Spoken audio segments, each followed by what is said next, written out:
Hmm? Silence comes over the room. Wow, that's the first. Still Miles is here. That's right.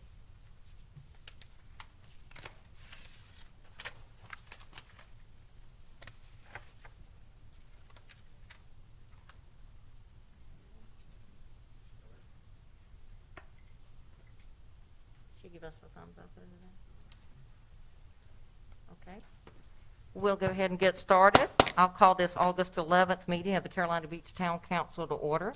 I want to thank you all for being here. Welcome you to Carolina Beach and to our council chambers. And we're all social distancing. And thank you for all those that are tuning in online tonight. So we'll start with the invocation, and then we'll do our Pledge of Allegiance. If you'll stand.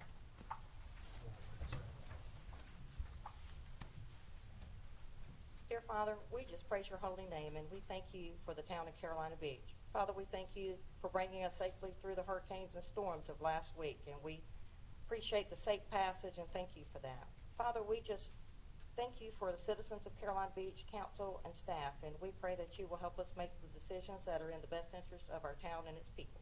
In your name we pray, amen. I pledge allegiance to the flag of the United States of America and to the republic for which it stands, one nation, under God, indivisible, with liberty and justice for all.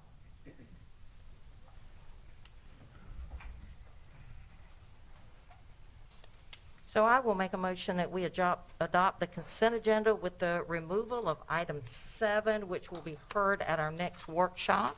All in favor? Mayor, I think you meant the agenda, not the consent agenda. I'm sorry, the agenda. Yes, so we'll move that item 7 to our workshop, which will come up in 2 weeks. All in favor? Aye. Aye. Any questions about the consent agenda? I'm cool. I didn't have any. Okay, I'll make a motion. We approve the consent agenda. All in favor? Aye. Right, great. We'll move right into our special presentations. And we have the Lake Park presentation on erosion. And please introduce yourself, and we're excited to hear about this. Great. Hi, my name's Virginia Holman, and I live in Carolina Sands. I've been a Carolina Beach resident for 16 years now. Our son grew up in this town, and in a lot of ways, my husband and I grew up as our son grew up in this town. First, I just want to start off with a little statement, which may be a letter that some of you have received, just to get that in the record before the presentation. And it's just basically that Carolina Beach Lake is a unique and special natural freshwater feature on our island. It's a natural lake. Hardened structures like boulder, riprap, bulkheads won't help improve the qualities of the lake that many people value, nor will they stop ongoing problems like erosion and resilting and the unhealthy algae blooms that we've been having. In addition, the hardened structures are expensive and impede animals like turtles from moving easily. They also create vistas that are very appealing to nuisance animals like Canada geese that we're seeing routinely befoul the paths around the lake and get into the adjacent neighbors' yards. We do know that properly installed native trees and plantings on the lakeshore are much more effective at preventing erosion and create enriching, and that can be maintained. In this age of tight budgets, I'm very happy that the North Carolina Wildlife Federation and some other organizations will supply at no cost to the town all plants, large trees up to 15 gallons, and installation expertise as well as educational signage. Sign us up. In addition, oh, I can leave it. The petitioners have secured pro bono expertise to help support North Carolina Wildlife Federation and provide volunteers for installation and cleanups. And these partners currently include the North Carolina Cooperative Extension, the Plastic Ocean Project, North Carolina Sea Grant, Cape Fear River Watch, as well as participants from local master gardener Dawn Betts at the Plant Lady, who's going to show up at some point tonight, Scouts, and Island Montessori. We recognize that Carolina Beach Lake must continue to serve as an important stormwater control area, and we wholeheartedly support that purpose. This native species planting is a rare opportunity. It should not be delayed or disregarded. This proposal will create a beautiful and healthier lake for all of us, and I urge you to support this green initiative. Okay, now I'm going to try not to, oh, look, it's already up. Here we go, slide 1. So, as you know, in June, I started a petition to preserve habitats at Carolina Beach Lake after finding 2 enormous old sliders, like the size of a ham platter, wedged in the boulders there on the south side of the pond. One was completely trapped in the boulders. I posted about this on the Town of Carolina Beach Facebook forum, and I was happily surprised by the response that I received. Soon, several groups joined together, and we formed this coalition. The North Carolina Wildlife Federation has agreed to fund all the plantings for some large trees for the project, and the Plastic Ocean Project Trees for Trash campaign has agreed to donate the rest. And I've already introduced Bonnie and Lloyd. Okay, let's see if we go to the next slide. There we go. Though many people don't know it, Carolina Beach is a natural freshwater lake that was once listed in the Guinness Book of World Records as the largest freshwater lake near an ocean. Though its boundaries have been significantly altered as the town has developed, this is not a man-made lake. It is not a common retention pond. In fact, huge wetlands used to surround the lake, and important remnants of these wetlands remain to the south of the lake and are critical to flood prevention along Lake Park Boulevard, to our businesses, and to the adjacent property owners. The lake is a huge town attraction, both to residents and to our visitors. We have weekly farmers market. We have an exercise area. I'm out there every morning, which is kind of how this got started. It's a tourist attraction. We have for what is the thing with the bright lights and the bikes? Is that an Ocean Cure event? Ocean Cure and Carolina Beach Bar Club. Right. So they go The around bar with all club. their bright lights, and we also have the Night of Lights out there as well. It's an important learning area for our school children at the elementary school. And it's also, dear to my heart, it's an important area for migrating birds and other wildlife. And we're not crazy about the Canada geese, so we have a plan for these. The current issues with Carolina Beach Lake, we started a petition and we got well over 300 Carolina Beach residents and tourists to sign. The problems are, as you know, lake edge erosion. Some of the banks are actually beginning to fall.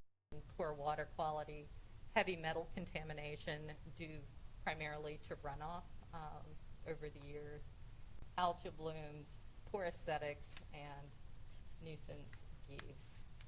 And we propose that these problems can be managed much more effectively by planting native plants.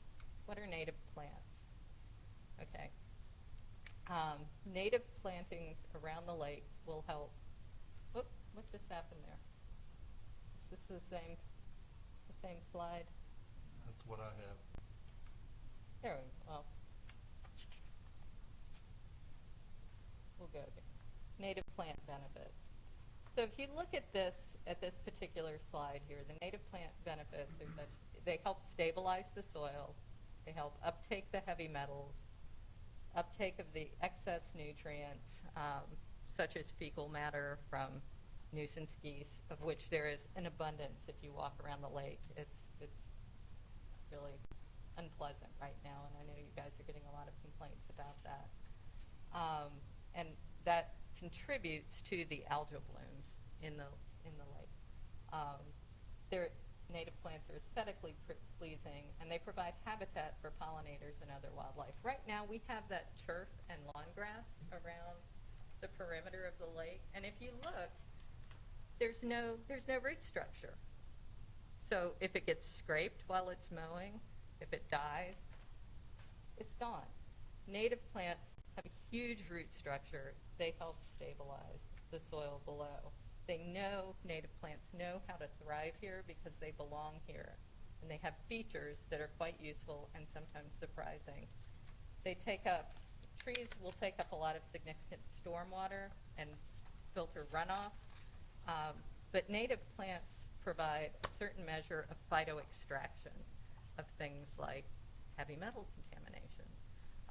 Native plants are being used outside of mines that have been abandoned, where there's waste coming out of the mine. And they'll plant native plants, and the native plants actually help clean up the environment. They sequester those heavy metals.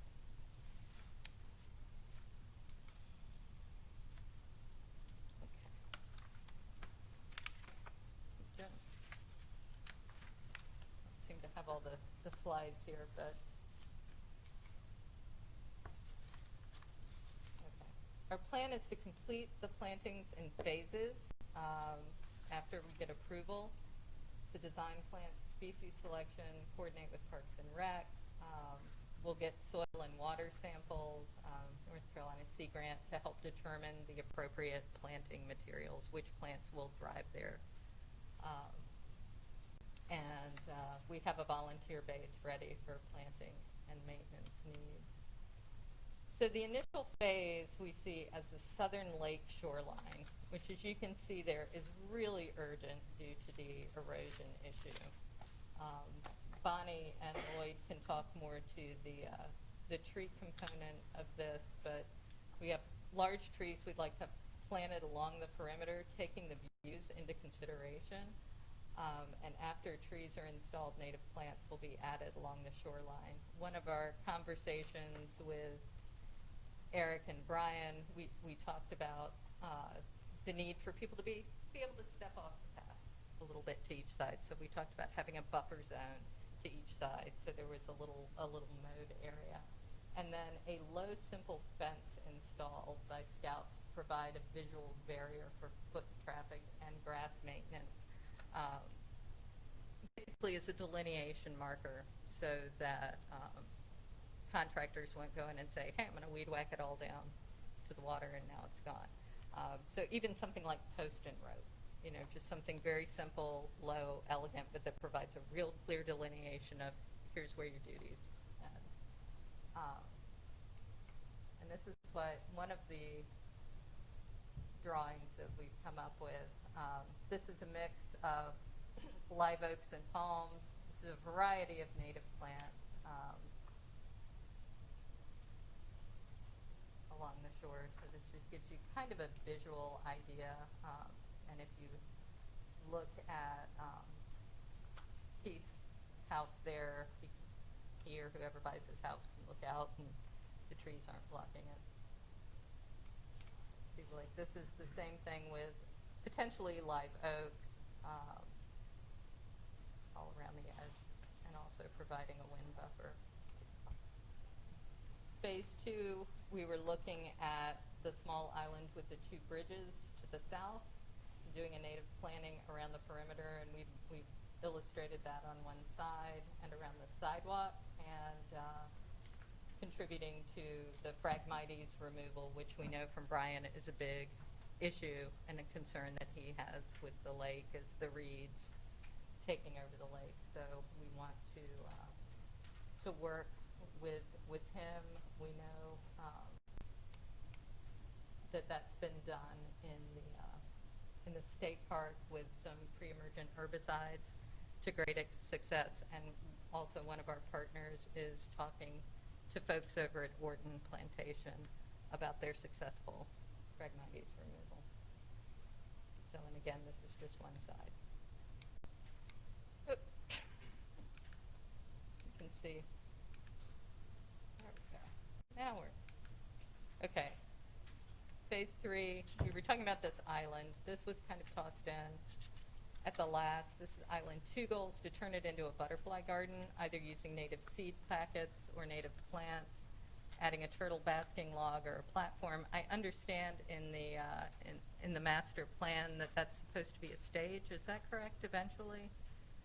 It's a possibility. It's a possibility, right. So, that's the final phase envisioned, and again, these plants are simply for illustration. Oh, I have not mastered the clicker. I lied when I took this over. The management plan, let me make sure, okay. We have a volunteer-based management plan and assistance from Parks and Recreation. The native plants, they take probably a year to two to, and Lloyd can answer more questions about that, to get established. Once they're established, they're pretty self-sufficient.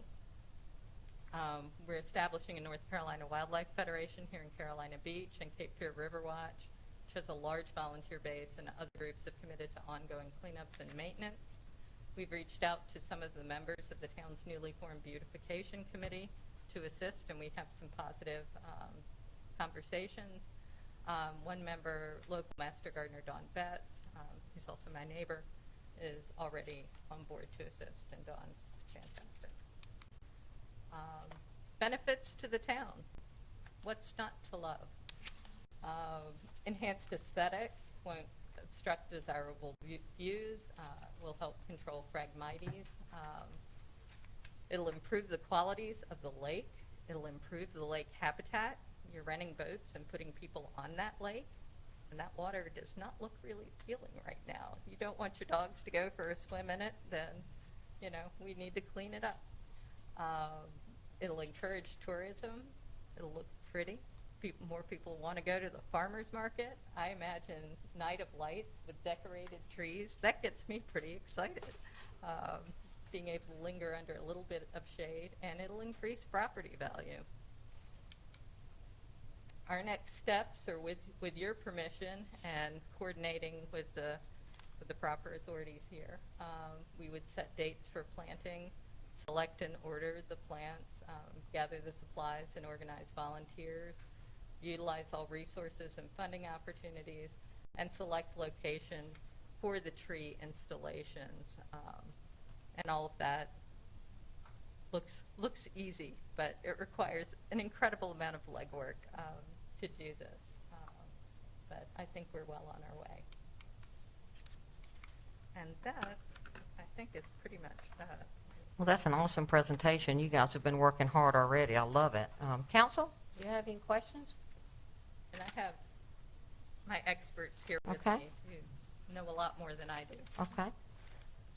I do have one question. Yeah. First of all, I'm all about this stuff. How do you define heavy metal contamination? Well, you have arsenic, right, in the water? Mhm. And so, yeah, I mean, heavy metal contamination, I mean, that's maybe I'm using it incorrectly there, but you do have contaminants there. So things like arsenic and mercury, things that wind up in runoff after you use a lot of pesticides, you use herbicides. And because we have so much stormwater funneling into the lake from multiple areas, you know, and from roadways, I mean, from driveways, I mean, it just, over the years and years, that accumulates over time. And plants, to my understanding, have the ability to, especially native plants, to help sequester some of that. They both filter the runoff coming into the lake, helping prevent the resilting of the lake, but they also sequester these materials. And that's helpful. Yeah. It's Well, I truly believe you kind of hit on something that's really positive, and especially the cost is perfect. But yeah, anything to make Carolina Beach look better and be healthier, it's solid. Well, I can tell you, in the past in Carolina Beach, a grassroots campaign like that is what has helped us in so many areas. Well, number one being our boardwalk downtown area. That's how that started out. It's just a group of volunteers. So I agree 100%. And I just have a question for Bruce. Do you have a staff liaison that would work with this group? Yes, I think Eric from Parks and Rec. I was thinking Would be- Eric would be the guy. See him in the back Yeah. there. He knows, you know, the plan for the lake and also with the farmers market. So we certainly need a staff liaison, and also if anybody on council would want to get involved, I would love to get involved. okay. that'd be awesome. And that way you'd have a council member to go through council and then some staff. You know, just my thoughts. If you guys, I mean, my first thought was, we've gone through master planning and involved a tremendous amount of the community, and now that community this is happening outside of that process. It's not about whether this is good or bad as much as it's happening outside of that process. So before we do anything, I would propose that we've got to go back to the community and understand that if this is their vision for the park, That's fair. right? Well- It's not so much whether, like I say again, whether this is good or bad.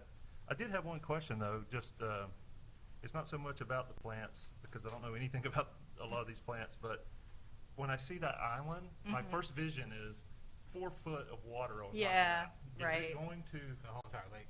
is it going to survive Right. that? And I don't know the answer, and we don't have to answer it here, but when choosing, I would highly encourage you to think about, because I can promise you there will be 4 foot of water on that island. Absolutely, At and some that's something that has come up in least our discussions is Yeah. is planting native plants that are going to survive there. The island itself was one of those tossed-in things. If the master plan vision wasn't realized and you needed to stabilize that island, I know that stormwater needs more volume in the lake. I don't know if it's possible that island might get dredged out. I don't know what the vision is there. But the beauty is Any that of this will impede the dredging piece. I don't know. We don't have a plan for that yet, but I wouldn't think that the would. beauty of the majority of the plants that you've listed on there, I don't know if many of council knows, but the majority of those love water. Oh, yeah. They love water. They absorb very quickly. So, yes, we do have extreme flooding down there once a year, if not every other year. But the list of those names, if you know them locally on the coastal Carolinas, they absorb a ton of water. So long term, I wouldn't see that as an issue. I think it's amazing anytime you can use native plants in that area, if possible. What I find encouraging for our community is that, like you said, this started off a Facebook post. And it became a small coalition of people who truly care. And most of you may not even live near the lake, but you use the lake often. You said every day for exercising. Oh, yeah. So it shows how diverse and unique our island is, and that a few people can help to improve your community. So thank you.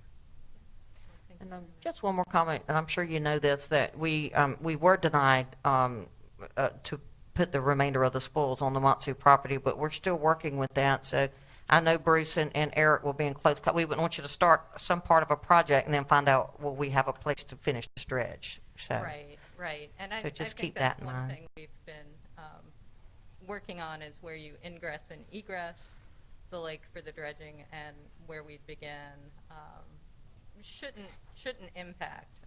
However, I believe Bonnie and Lloyd might be able to speak to some issues about the trees and the timeline for getting the trees. Sure. You have to come up to the microphone if you don't mind. And while we're waiting, and I think most of the council, would agree, we do want to finish that if we can find a place to put those spoils. So I'm Lloyd Singleton, Director of the Cooperative Extension Center here in New Hanover County at the Arboretum. And the best time to plant trees is the winter. And so that's why the timeline was to approach the town council about this proposal now, so we can make the plans and actually do some installation during periods of dormancy this fall and winter. Okay, awesome. So I had a question about planting and phasing, and because the dredge is something that we've got to figure out.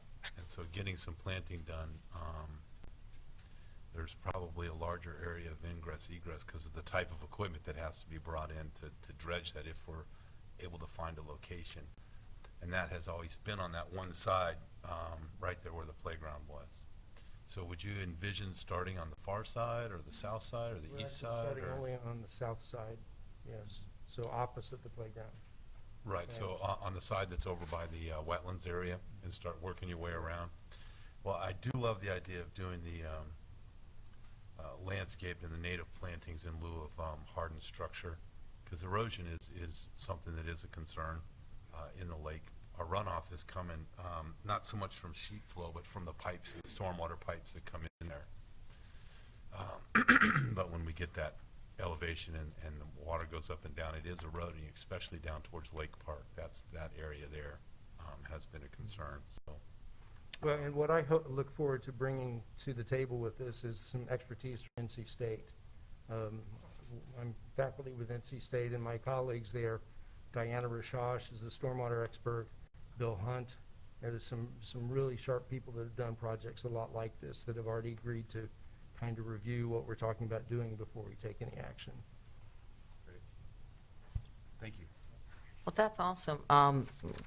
Do we need to do anything, Bruce? I don't think there's any motion that needs to be made, or I think that we're ready to just move forward with it. I just want to make sure we're not agreeing to doing something.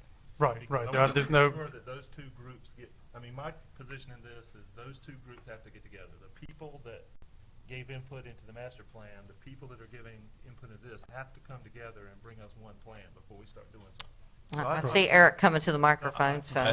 And Lynn, I hear that. I'm just, not sure where the conflict in the two exists, because the improvements that Eric had proposed are a 3 to 5 year plan, but they didn't really, from my recollection, they weren't waterfront improvements. Yeah, so I do view these separate from that. Now, outside of the island, which would be phase 3 for them, but ideally what we're looking at doing is the south side, which really did not interfere with the master plan for the lake park at all. I agree, Eric, but you had people come to meetings, dozens and dozens of people come to meetings and give their input. And now you're about to do something without their input. That's all I'm saying. I understand. Yeah, we can definitely have a public meeting at the lake. I think we would welcome that, to get some more information, to have, gather some input. all- Yeah, You know, that's a good idea. Do we have time Yeah. to add that to the one we're doing at the lake? sure, we could include that at that meeting. We could Well, you know, we're provide- going to have a meeting at the lake for the land Yeah, use plan. that would be great, and we would love to set up a table and present the ideas, and maybe get some poster boards and get some input, get some volunteers, because this is going to be heavily volunteer based, right? So we want to get that community input, Right. and I just wanted to say thank you to this group that Oh, absolutely. they've It's met at the lake 3-4 times. We've had Zoom meetings about this. They've done a lot of the legwork, and I know you're excited about yeah, that. it's a deep project to start, and I think like a lot of this stuff really happens when you just harness the talent of the community. We have a really talented group right here, so and I understand we will get input from everybody moving forward. That's all I I'm asking, totally just to give those same Yeah. residents. a No, I- chance. 100%, and helping with the maintenance and everything. So yeah, Awesome. One Well, other question, is there an example? I think, one of the things is selling, there will always be naysayers, right? So it's selling this concept.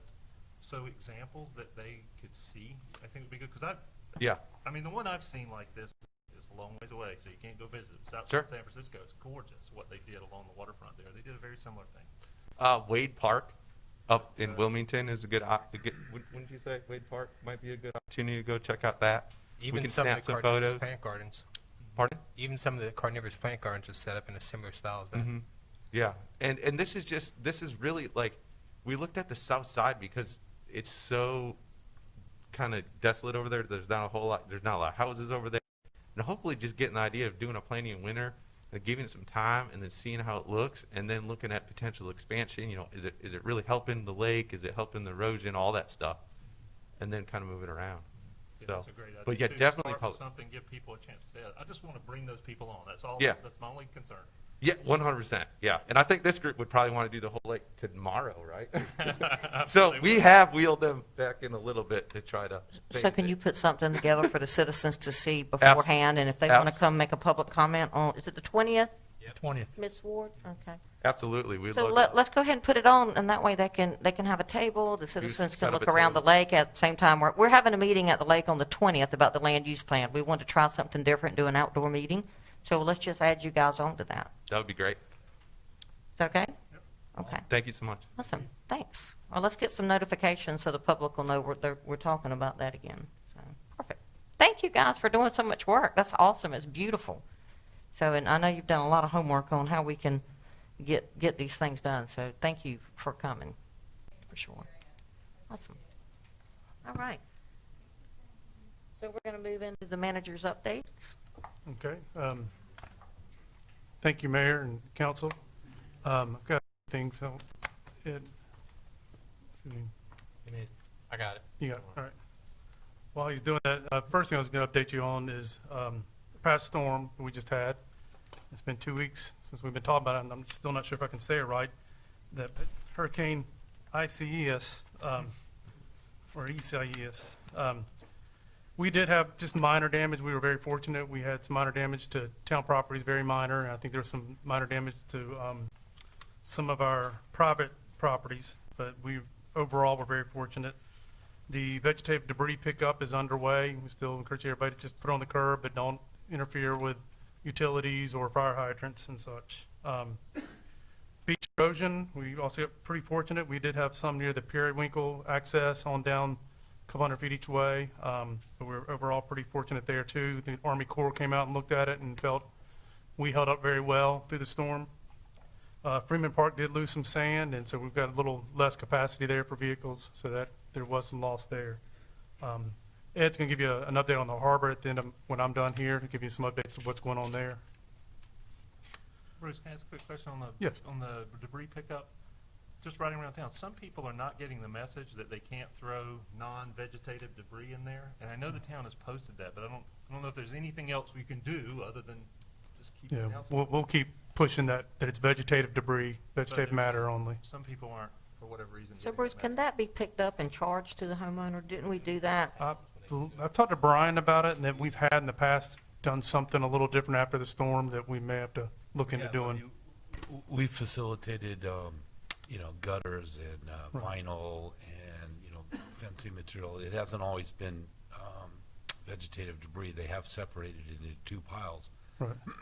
But it is not generally indoor furniture Right. and white appliances. But when Yeah. parts of a structure are blown down and they're laying in the street, Right. they tend to get piled Yeah, up. and we activated only the vegetative debris contract for FEMA purposes because we didn't see the structural damage out there as we did with FEMA and, the previous storms where we activated both sides of the debris pickup. But we'll put something out there at some point about any kind of inert construction debris. As you're probably aware, under the COVID state of emergency, the governor suspended disconnects for utilities. Well, that has ended. We don't have the authority to continue that disconnect policy, so we're having to have people pay again. However, the town will work out with all individuals who have not paid in the past several months. We'll work out a payment plan. We'll work up to 6 months. They just need to contact Town Hall by August 20th. We're not charging late fees or penalties for those unpaid bills, but we will work out a payment plan to make sure that we can get everybody current over the next 6 months. Quick update on the efficiency study. As you all participated and most department heads, we've had initial interviews. They're coming on site starting next week to do some more interviews and to observe and watch how things operate here. So that's moving along pretty rapidly, and hopefully they'll be right on track to finish that in the next 2 months. Last Friday, the mayor, myself, and Ed and planning staff, Jeremy, and everyone, we met with Chad Combs, our local district engineer for NCDOT. Had a real productive meeting. We discussed some pedestrian improvements on Ocean Boulevard. We've had some recent accidents there involving pedestrians. We brought that to his attention. That and traffic improvements around Lake Park and some other ones. He's asked us to put some of those together and submit something to the traffic improvement plan for the spring. So staff will work on that and put that there. He did say the traffic signal at Hamlet that's proposed is delayed. Their DOT's having a real funding shortage right now, but they're hoping things will change. This comes in cycles. He did say, and some good news, we've been discussing for a while about speed limits on Dow and Ocean Boulevard. We've been told in the past we couldn't do it. He said if we agree to enforce the speed limit, which we will and we do now, that he thinks we can change the speed limit. They'll change the speed limit for us, so. So to that, should we schedule a public hearing to hear from the public on that before we submit the DOT, or do we submit the DOT and then? All it requires is a resolution from council requesting the change and us stating we will enforce the speed limit. And that's all it takes, but we can do whatever council pleases on that. So in the past, we were told we could not change the speed limits. We've hit roadblocks, but like Bruce said, this was a very productive meeting, and we felt very positive coming out of it. So I didn't know how you wanted to move forward with that. We can have a resolution prepared for you at the workshop if council so desires. So do we need to have some discussions, I'm assuming with Curie Beach, if There we're going you to go. change that? Yeah. Whether it's discussion or noticing them, that is a request that we're putting in, I think, out of courtesy. We better, I think there's so. been a lot of pushback from Curie Beach wanting us to, they have no interest in reducing that speed limit. Right. Now, we're So- free to do what we want, but as a neighbor, we should at least, Well, I'll notify them tomorrow. So we that don't have to go consider- all the way to, well, I guess we should go all the way to Ocean with it, because if we're going to reduce the speed limit on Ocean, I don't know how many feet that is, but that's, It's hard when you change things and you go up and down and up and Right. down and up. I and down. agree, When I they think do it should all be something, the just, same. The whole you know, thing. it needs to be a stretch. That's just my. And he made that comment, that Ocean being two different speed limits, he did not see the productivity in that, the DOT guy. He agreed with that, and we talked about how the park was in the higher speed limit zone and Right. where our children are at, so maybe I can call Craig and Okay. maybe have some discussions and, before we go there. Okay, correct. But for the public, that was a very positive outcome of that Yeah, it was a meeting. very, very good meeting, and I think we got a good relationship with DOT now. Chad's fairly new in the position. He's been DOT for a long time, but he's fairly new in that new lead role, so he's really good to work with. Next thing I have is, as you know, our... Excuse me, Bruce? Yes. I do have one other thing about the NC DOT. I know before even we came on council, there was a discussion about putting a crosswalk at Publix, in the Publix area. Yep. And that was 8 months ago at least. I would love to have that addressed also at that time. Okay, well, we're going to put some requests to put in the transportation improvement plan, and that was one of the things we did discuss, there's some potential development possibilities there. We wanted them to take an overarching look at that whole area and maybe help us come develop a plan that would improve safety. At which area? In front of the ABC store? Yeah, in Publix, and that, we know that lot, the Harris Teeter lot is likely to be developed at some point, and so, My recollection from talking to DOT in the past is on a sidewalk, you have to connect two sidewalks. Yeah. I mean, a crosswalk. You can't just have a crosswalk, it has to connect to sidewalks. That was one of the problems we had down at Winter, right there by the Lazy Pirate. down there at all. Right, so you have to, I love the idea, we need something, Right. but we need to be prepared to have a discussion about some kind of extension of a sidewalk over there by, either on that one side of the ABC or Danny's place or something. You can't just have a sidewalk drop you into the dirt. They won't do that. So, Steve, that was something that Ed brought up during the discussion, that whole corridor from Harris Teeter through the last resort. We've had a lot of issues with that whole area through there, and we were hoping to get some information from DOT on how we might could rework that whole area. So I don't know if Ed has any Typically, our comment. opportunity as a community to get a sidewalk there is gonna come when whoever develops the Harris Teeter site or the old Putt-Putt site. Right. And that's typically when we would have an opportunity to ask a property owner, as part of our ordinance, I think we would require a sidewalk. On For Lake us- Park, we would. For us to go do the sidewalk, it's gonna require some funding and grants and something, but it's not, the biggest issue we had with DOT the last time around was the, funny three-way intersection down there just short of, the last resort, where it comes out at that odd angle. yeah, and we discussed that in depth and about coming up with some, working with them to take a look at that and then try to fund some safety improvement items there. I'm just curious, back on Dow, where are you thinking, I know we're not deciding that here, but I'm just curious where the thought is of keeping the speed limit to what and where? From my understanding, I think we said 45 the whole way. All the way to Yeah. Ocean? Yeah. I would support that, and here's why, because if you, I know school's crazy right now, but when school is in its normal operation, you have a lot of traffic pulling in and Right. out of there into 55-mile-an-hour traffic. Mhm. And I've personally gotten a lot of concerns from people, Right, from right. parents who are trying to turn left into there and get out of there. So if you're going to go, I think you go the whole way. Plus, school buses actually stop on that road to pick Right. up children. They do. It's amazing to me. Yeah. You know, it's great that we can get Curry Beach involved as being a good neighbor, but, you know, something, if they're going to save 45 seconds driving home, I mean, it's our street. It's in Carolina Beach. Yeah. So I think the decision we make should be, I mean, And I would argue that you can't do 55 down Dow Road rarely anyway, because the natural speed that people go is 60. right. rarely. I don't disagree, Jay. It is something I think we can take a unilateral action. I'm just saying it would behoove us, for the spirit of cooperation, to at least Understand. comment to 100% them agree. that we're contemplating this and there's a likelihood that we're gonna do it. Understand, there also has to be a point where it goes down to 35 before Good Hops, like at the park. Right. I'm just, it's crazy.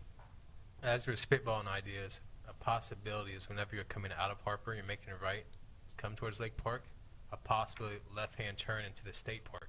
Because I know a lot of times you get a lot of congestion because of that left-hand turn there. Yeah, that whole area scares me. You know, I mean, I hear from a lot of residents that ride bikes across right there, and it's I how- ride my bike there. you do it all the time.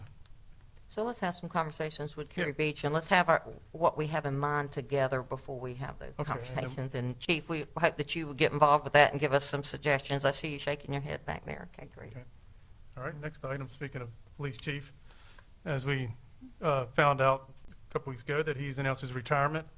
And so in order to find a proper replacement, because he's going to be hard to replace, I'm going to request council to authorize me to negotiate and enter an agreement with USISS agency. They're out of Charlotte. It's an agency, it's a consulting firm that focuses on police matters, and first responders mainly, but mainly police. I've used them in the past in a previous job, and they were not on a search, but on another department audit, and they were excellent to work with, very reasonable priced. They have submitted me a proposal, and I've put it up there in front of you. That's the full-blown proposal. There's items in there we do not need, and I've already had the discussions with them, and we can scale this back. I mean, the focus we would need, because we expect a lot of applications to replace Chief Spivey, is the extensive vetting of candidates and helping us with the panel interviews, and then giving us a presentation, helping us get to those final few applicants that we want to consider.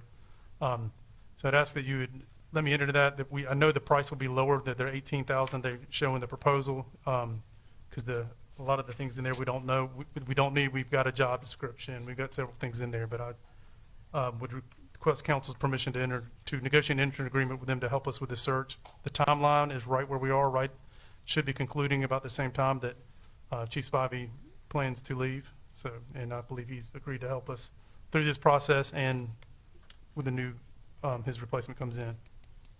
Do you need us to vote on that?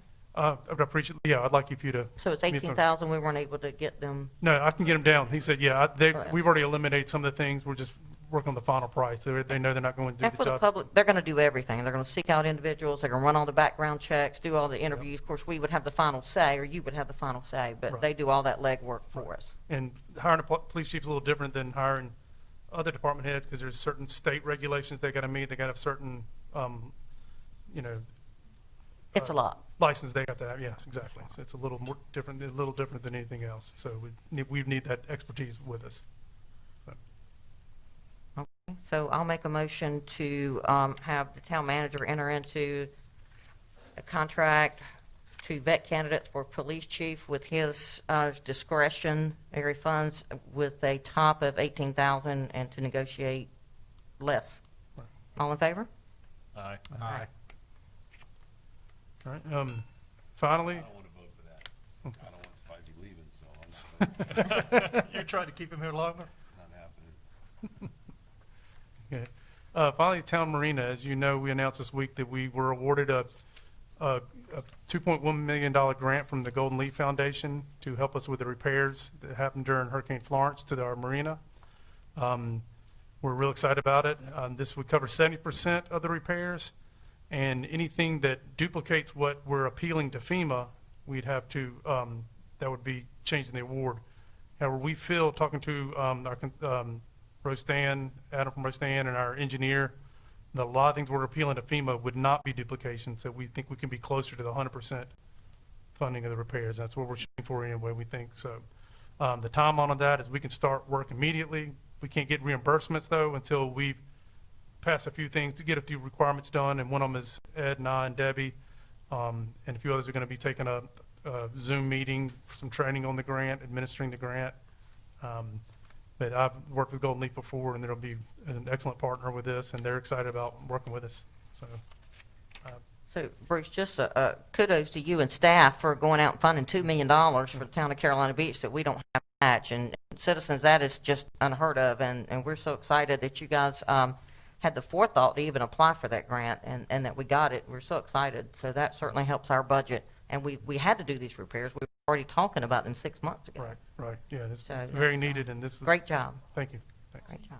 Big You team have effort. proven you are a good hire. Thanks. Well, that was a big team effort, so, I would like to ask that at some point in the near future, at a convenient time, that we do another presentation on that project, primarily for the public, because I think we've all seen it. But it will be if I remember, it's going to be disruptive in that area over a period of time. And I think we have to do it. I think everybody's for doing it. I would just like I don't know what the proper vehicle is, but to give them some noticing that, hey, Canal Drive's going to be dug up for a while. Yeah. This sorts of things. It's going to be inconvenient for a while.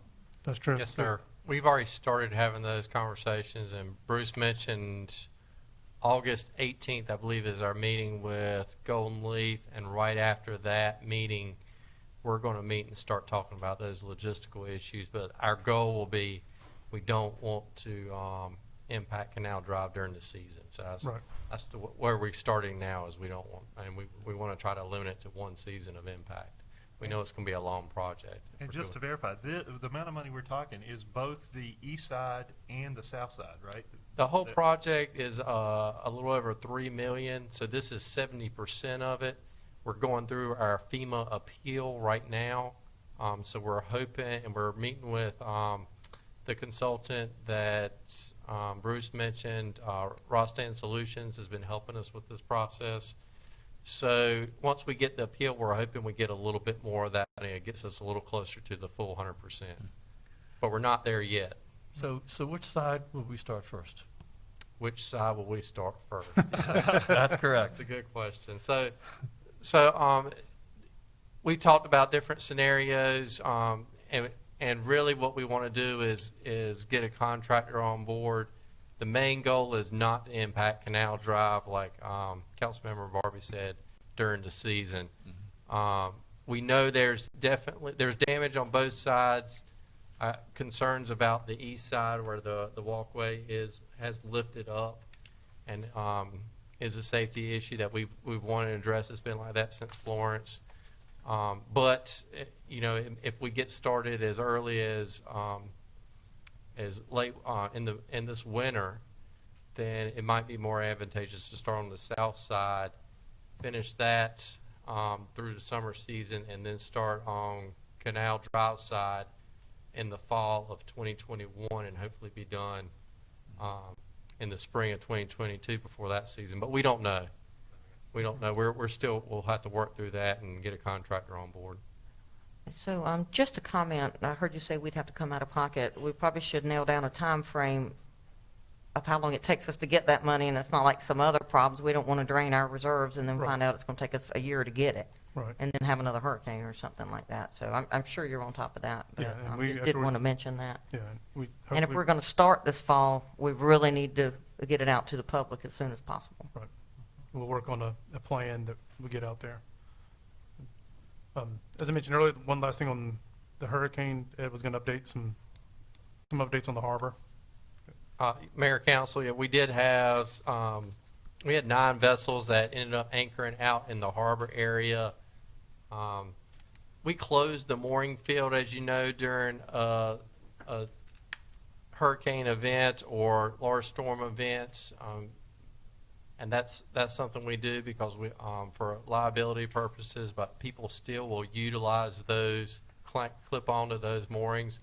2 of the 9 that were anchored out there did clip onto the moorings. One of them's still there, so they're now under violation because we have reopened the mooring field. But we do not violate them while if they're seeking safe harbor during a storm. We will not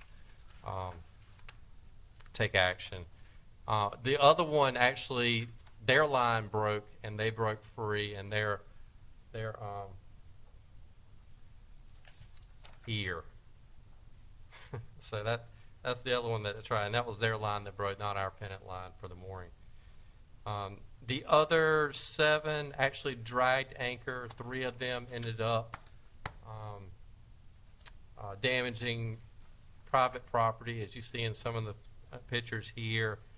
And our harbor master, you all know Larry, has been in touch with all of those folks and is working to resolve those issues. We are moving forward with the vessels that are out there with, they've all been stickered with warning, and after they get warnings, and they'll move forward with citations. So it's our new ordinance is allowing us to move forward with a lot of this process and procedure. So that ordinance that you put in place in May puts us above a lot of other communities and lets us take some action. So we'll actively be getting, and he's already gotten been able to get a couple of those out of our harbor area. So we'll continue to move forward. Thanks, Ed. Well, that's great, and I'm glad we did that too. After we saw what happened in Southport, that could have just as easily have been us. So Right. they have quite a problem down there. So. Is that all you have? I have on my calendar, we have a breakfast with Matsu on Friday. Is that still on the books? No, we're going to postpone that for now. We've talked. So that's yeah, off the yeah, books. that's off Okay. the books. Yes. Okay. Is that all? That's all I got. Thank you. Okay, so we're going to move into public comment. If you're here to speak on the conditional use permit, that'll be right behind this public comment, so you can be sworn in and speak on that issue at that time. Is there anyone else who wanted to speak at public comment about any other issue? Nobody signed up? Ms. Ward? I have an issue with my house. Is that what you? Yeah, anything besides the topic of 522 North 7th Street. If you want to come up and state your name and address and address the council. My name's Karen Hall, and I live at 205 Raleigh Avenue. I've been living here on the island since 2016. My issue is flooding in my yard. My house was built in 1933, so I am original.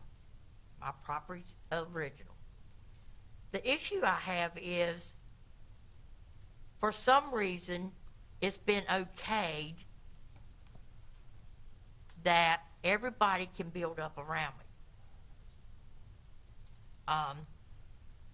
Behind me, a driveway has been built up, and about a month or two ago, part of that driveway was, it's a parking lot, was built up and it was sloped up. I have pictures, and it was sloped up.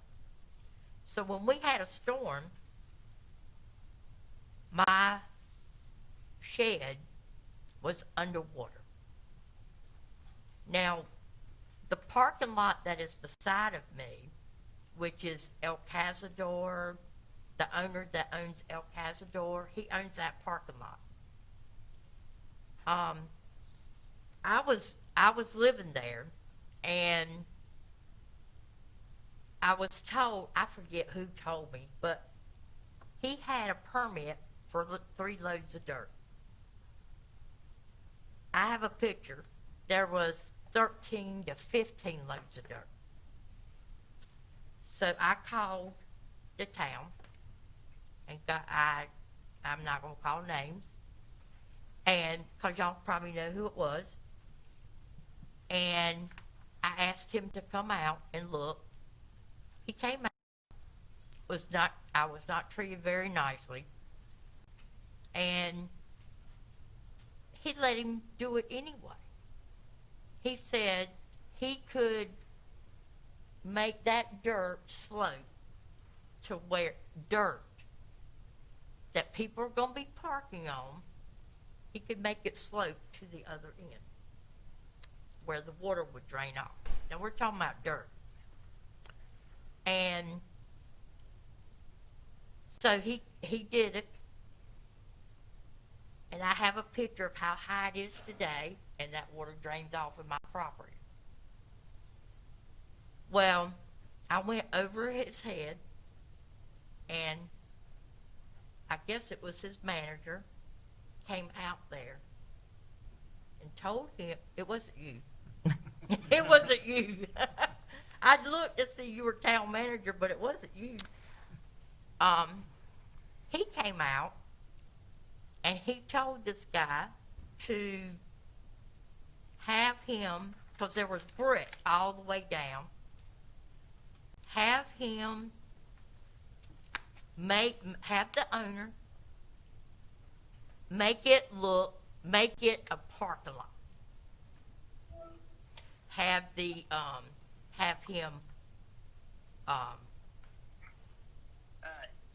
put pavement or whatever on it. Have, those stoppers, the concrete stoppers, so when people pull up, they'll stop. And nothing's been done. Well, I tell you what, ma'am, what I think we can do right now, if you want to give that information over here to Bruce and give him your address, I'm sure is on it, and let him look into that. And I'm sorry that happened to you, and we'll let Bruce look into it and see what he can do and Okay. get back in touch with you. But thank you for coming and letting us know. Okay, thank you. Appreciate it. And he'll, anybody else would like to speak on any topics in town? Okay, if not, we will move into our next item, which is conditional use permit at 522 North 7th Street. Anyone who would like to testify, any individuals who would like to testify and speak during this evidentiary hearing, come up here and be sworn in with Kim Ward. You have to be sworn in to speak, so if you think you might, go ahead and come up.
I mean, there's like, what's the outline? 15, 30 documents.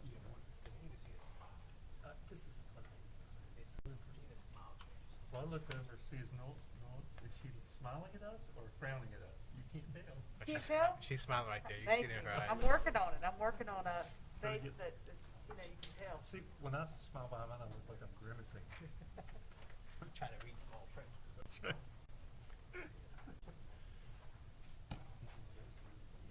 Take a picture of yourself and with your face green thing on it. It almost looks creepy.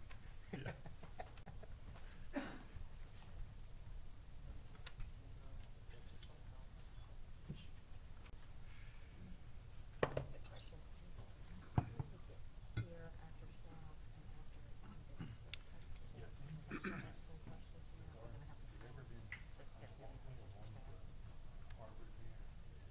You can do that at any time. You can go ahead and ask that. So they can't count, can have Yes, y'all or usually come do. back.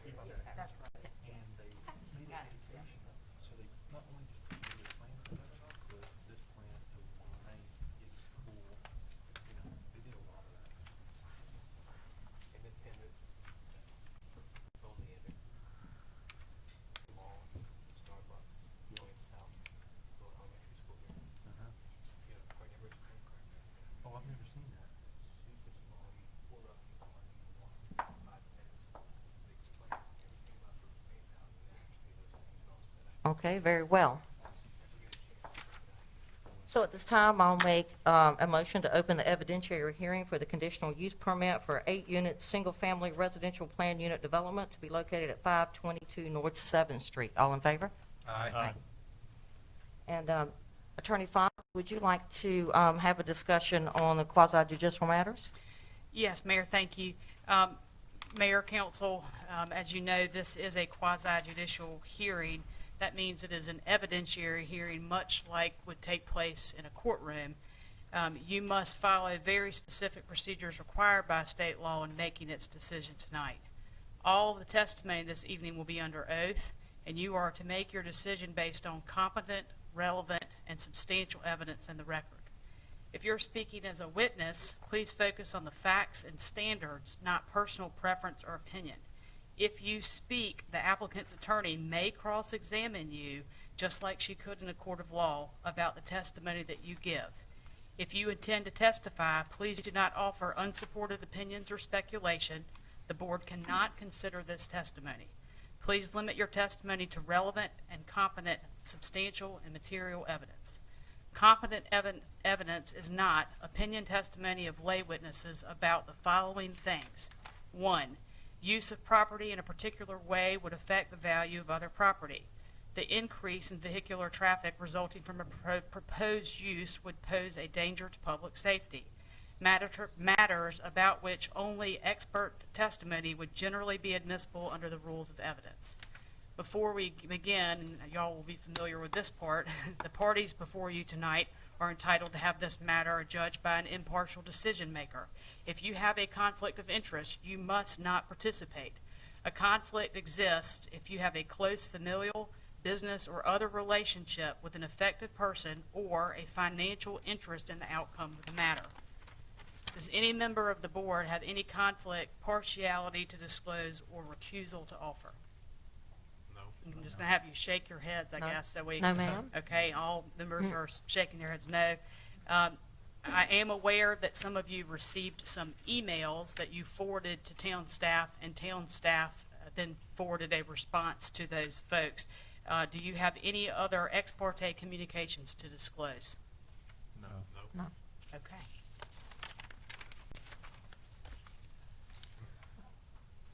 Okay, thank you, Attorney Fox, and we'll move into the staff presentation.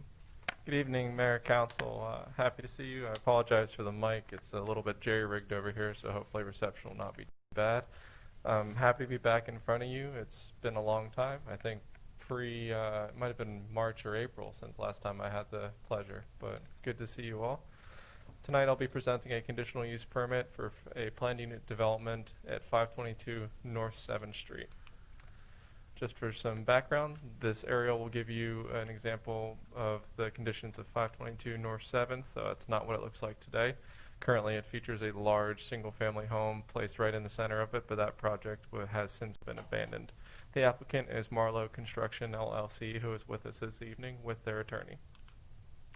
So that is what currently is occupying 522 North 7th, though I have been informed that structure has taken a little bit of storm damage from the recent hurricane. So definitely something needs to be done with the lot regardless of the outcome of this evening. These are the adjacent properties on 7th Street. These are the 5 directly adjacent properties in Old Mariners. And these are the 3 directly adjacent properties on Palm Breeze.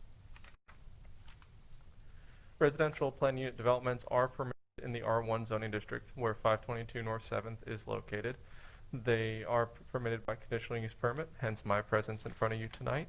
And they have a max density of 15 units per acre. And this area normally has a 50-foot height limit, but because of an overlay district, they're going to be limited to 45 feet in overall height. Otherwise, it's your standard R1 requirements of 40% lot coverage and general setbacks. Their site plan includes a landscape buffer requirement for the planned unit development of 10 feet around the site. It is featuring 8 single-family homes, each home featuring a footprint of 900 square feet. Drive aisles and parking meet standards for zoning requirements and fire access. They have open space of 88% and lot coverage of structures of 12%. State stormwater permit will be required, and a stormwater plan, including a retention pond, is featured and will be refined by an engineer. All units meet the minimum 15 feet separation requirement, with 15.5 feet being the smallest separation, and the units are described to be approximately 3 to 4 bedrooms and provide a minimum of 3 parking spaces required per unit. And it's worth noting that the size of this lot could technically accommodate 20 units based on the standards for the R1 zoning district, but since the beginning of this process, the proposal has been refined down to 8 single-family units to be, excuse me. The specific standards, the ingress and egress will remain via North 7th Street, and design is accommodating 2-way traffic with sufficient parking for single-family residences. And the staff has requested the continuation to attempt to continue the sidewalk that is along 7th Street there, in efforts. It's part of the Bike and Ped Master Plan, I believe, and we're just trying to encourage walkability and bikeability of the town. Off-street parking, as I said, has been provided on each individual parcel or individual home driveway area, as you can see on the site plan. Refuse and trash will be handled in the standard method throughout the town with enough space for a trash truck to get back into into that cul-de-sac. Utilities will be provided by Duke and the town. State stormwater permit is required, as I stated, and a fire hydrant is going to be installed to help service the cul-de-sac. Screening and buffering, as I mentioned, the plan unit development requires a 10-foot landscape buffer, which has been accommodated on the site plan. Additionally, a 6-foot fence is proposed to surround the entire plan unit development to provide a little bit of additional buffer from headlights and general separation. There are no signs proposed at this time, and any signs would have to come before the planning department for a general sign permit and meet all those standards and requirements. And otherwise, they have no additional requirements for yard or open space. Just meet the minimum of 15 feet between structures, and a minimum of 25% open space, and are far below their lot coverage requirements. And just over on the lower right hand of your screen, you'll see the setbacks for the structures there to the property lines. The 4 general conditions: the density falls within the standard R1 density requirements, and the proposed structures follow the setback requirements for where they are located. The proposed CUP meets all required conditions and specifications. The proposed structures and use will conform with the neighboring properties, and the future land use of residential 1 includes a predominance of single and duplex units. Lot coverage will not be allowed to exceed 40, and infrastructure to undeveloped and unserved areas will be at the expense of the developer. Staff recommends the approval of the proposed residential conditional use permit with the requirement of a 4-foot wide sidewalk extension parallel to the 7th Street right-of-way. And I'm happy to answer any questions you all may have. Any questions at this time, or do you want to come back to staff? Come back. Okay. Don't go far. And would the applicant like to present evidence now?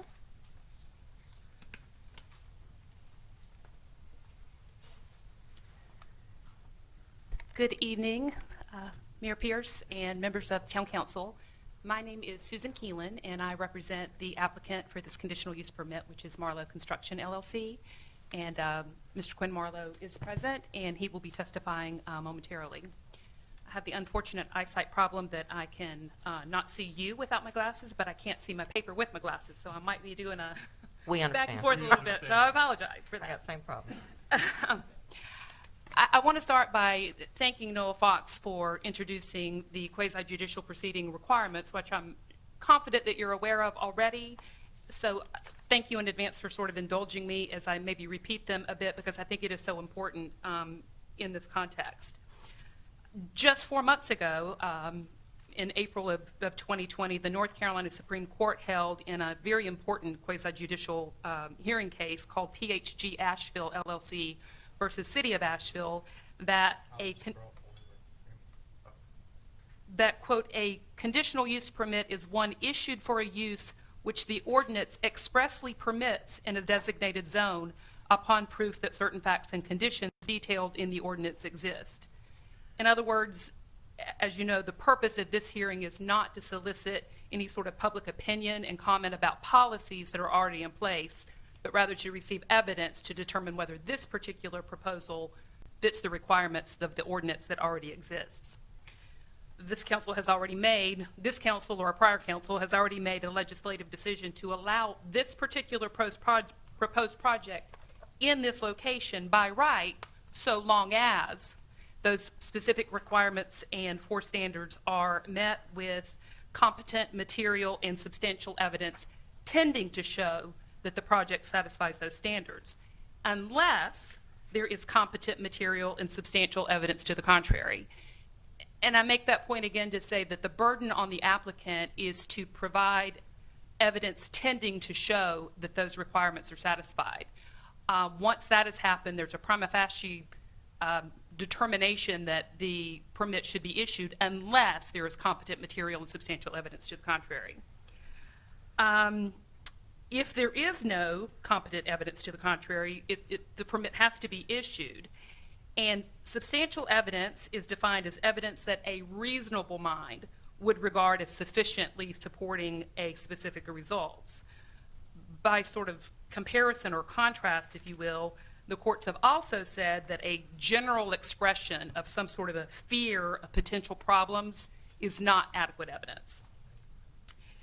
So far, we've had testimony in support of the application from Miles Murphy, who has presented the staff report, and we will have additional testimony from Mr. Marlowe, as well as Alexis Lunsford, who is a realtor with Next Home Cape Fear. I don't know how you would prefer to handle some of the procedural issues, so absent objection, I would like to sort of preliminarily ask in advance if the council will accept into evidence any of slides or other documentary evidence that is presented by or on behalf of the applicant. Again, absent objection, I would like to do that. And to accept Alexis Lunsford as an expert witness in the area of property valuation in Carolina Beach. She, of course, is going to have to testify and provide sufficient foundation of her qualifications for you to be satisfied of that fact. And you'll be calling her as a... I will be calling her as a witness, yes. I will also to make sort of a standing objection to this council's consideration of any irrelevant, non-factual, or otherwise incompetent testimony tendered by any opposing witness. And I'm well aware, based on who's in the audience and who signed up, that there are a number of people who would like to be heard in opposition, apparently, to this proposal. And instead of me interrupting the flow of their argument, I would like to instead, not their argument, but their opposition, I would like to instead just make that standing objection that council be aware that if they are not testifying based on facts, if it's speculation, if it's not related or relevant to this particular project, I don't want to interrupt their opportunity to speak to you and be heard, but I would like for you to know that I do have an objection to that for consideration. And finally, at the conclusion of all the testimony, I would like an opportunity to confirm that the evidence tendered has been accepted into the record, just so we're clear on that, and to renew that standing objection and then make a closing argument. I'm going to have Quinn Marlowe present testimony, Alexis Lunsford, and then I would like to spend just a couple of more minutes and present as a witness some recorded plats that have already been provided to Mr. Miles, and he's shaking his head that he has those slides. And that's just going to be some relevant evidence that I think you will want to consider to understand the history of this property and how it was originally not one single 1.34 acre tract, but multiple lots. So at this time, I would ask Mr. Marlowe to come and present his testimony. Thank you.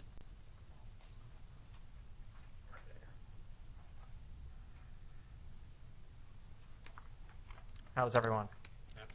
Thank you for having us during this time. We appreciate being able to be heard and speak in this forum. So if, Miles, could you put that in slideshow? You sent me a PDF. I can't. Oh, sorry. Okay, that's fine. So basically, our first slide is to show the site plan in more of a visual manner. So basically, we have 8 proposed single-family homes. They are 1,800 square feet. They are 2 stories on a slab. They are not on piling, so it's no more than 2 stories with a roof. There will be a single-car garage.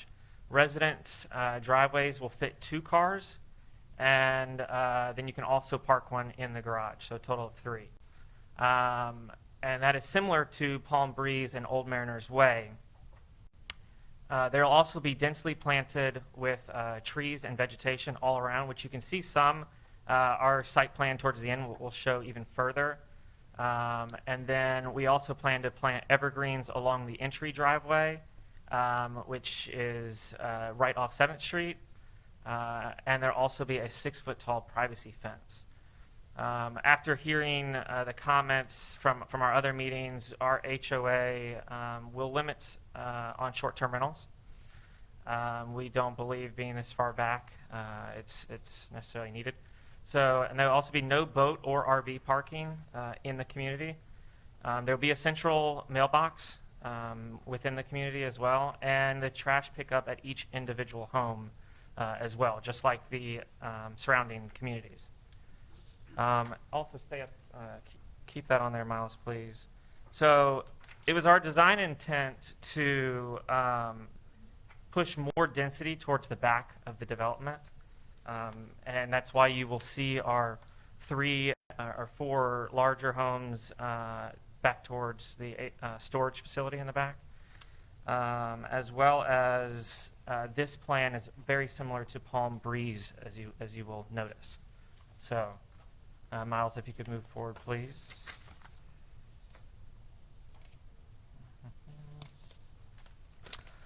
So, speaking of density, we proposed 8 single-family homes. It is a similar scale density to the neighboring subdivisions developed on 7th Street. The site plan illustrates the relationship of the neighboring properties compared to, wait a minute. One second. So it illustrates the properties compared to our neighbors. This lot was once 4 lots that included one of the houses on the side of our drive. There's now technically 3 left if it had not been combined to its current state. And with a max density, we could build 6 townhomes, 1 building on each of those 3 original lots, with a driveway that was 22 feet wide. We are now only asking for 2 additional single-family homes that fits more in harmony with an access that is 36.6 feet wide, which is much larger than both Mariners and Palm Breeze. You may be aware we have changed from our original plan twice. We first proposed 12 townhomes, which was switched to 9 single-family homes upon request of the neighbors.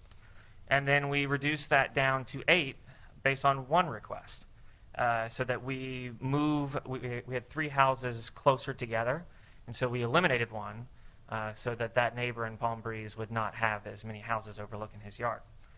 And so that's some aspects of the density. If you could move forward for me, Miles.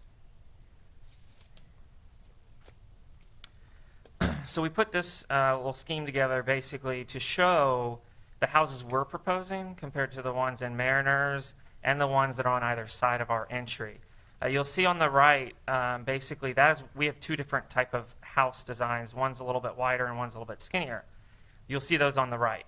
And this is to scale with the rest in the design. So 526 North, that is a single-story, single-family home.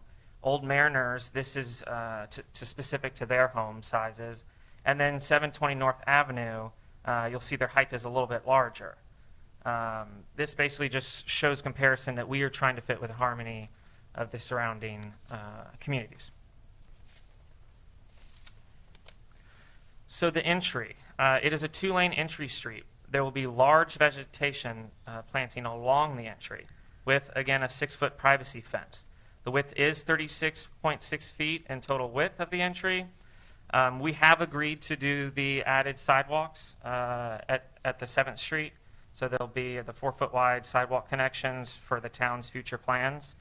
Parking and traffic in comparison to Palm Breeze and Mariners only has on average 2 cars in their driveways based on current zoning requirements. We provide off-street parking for the 3.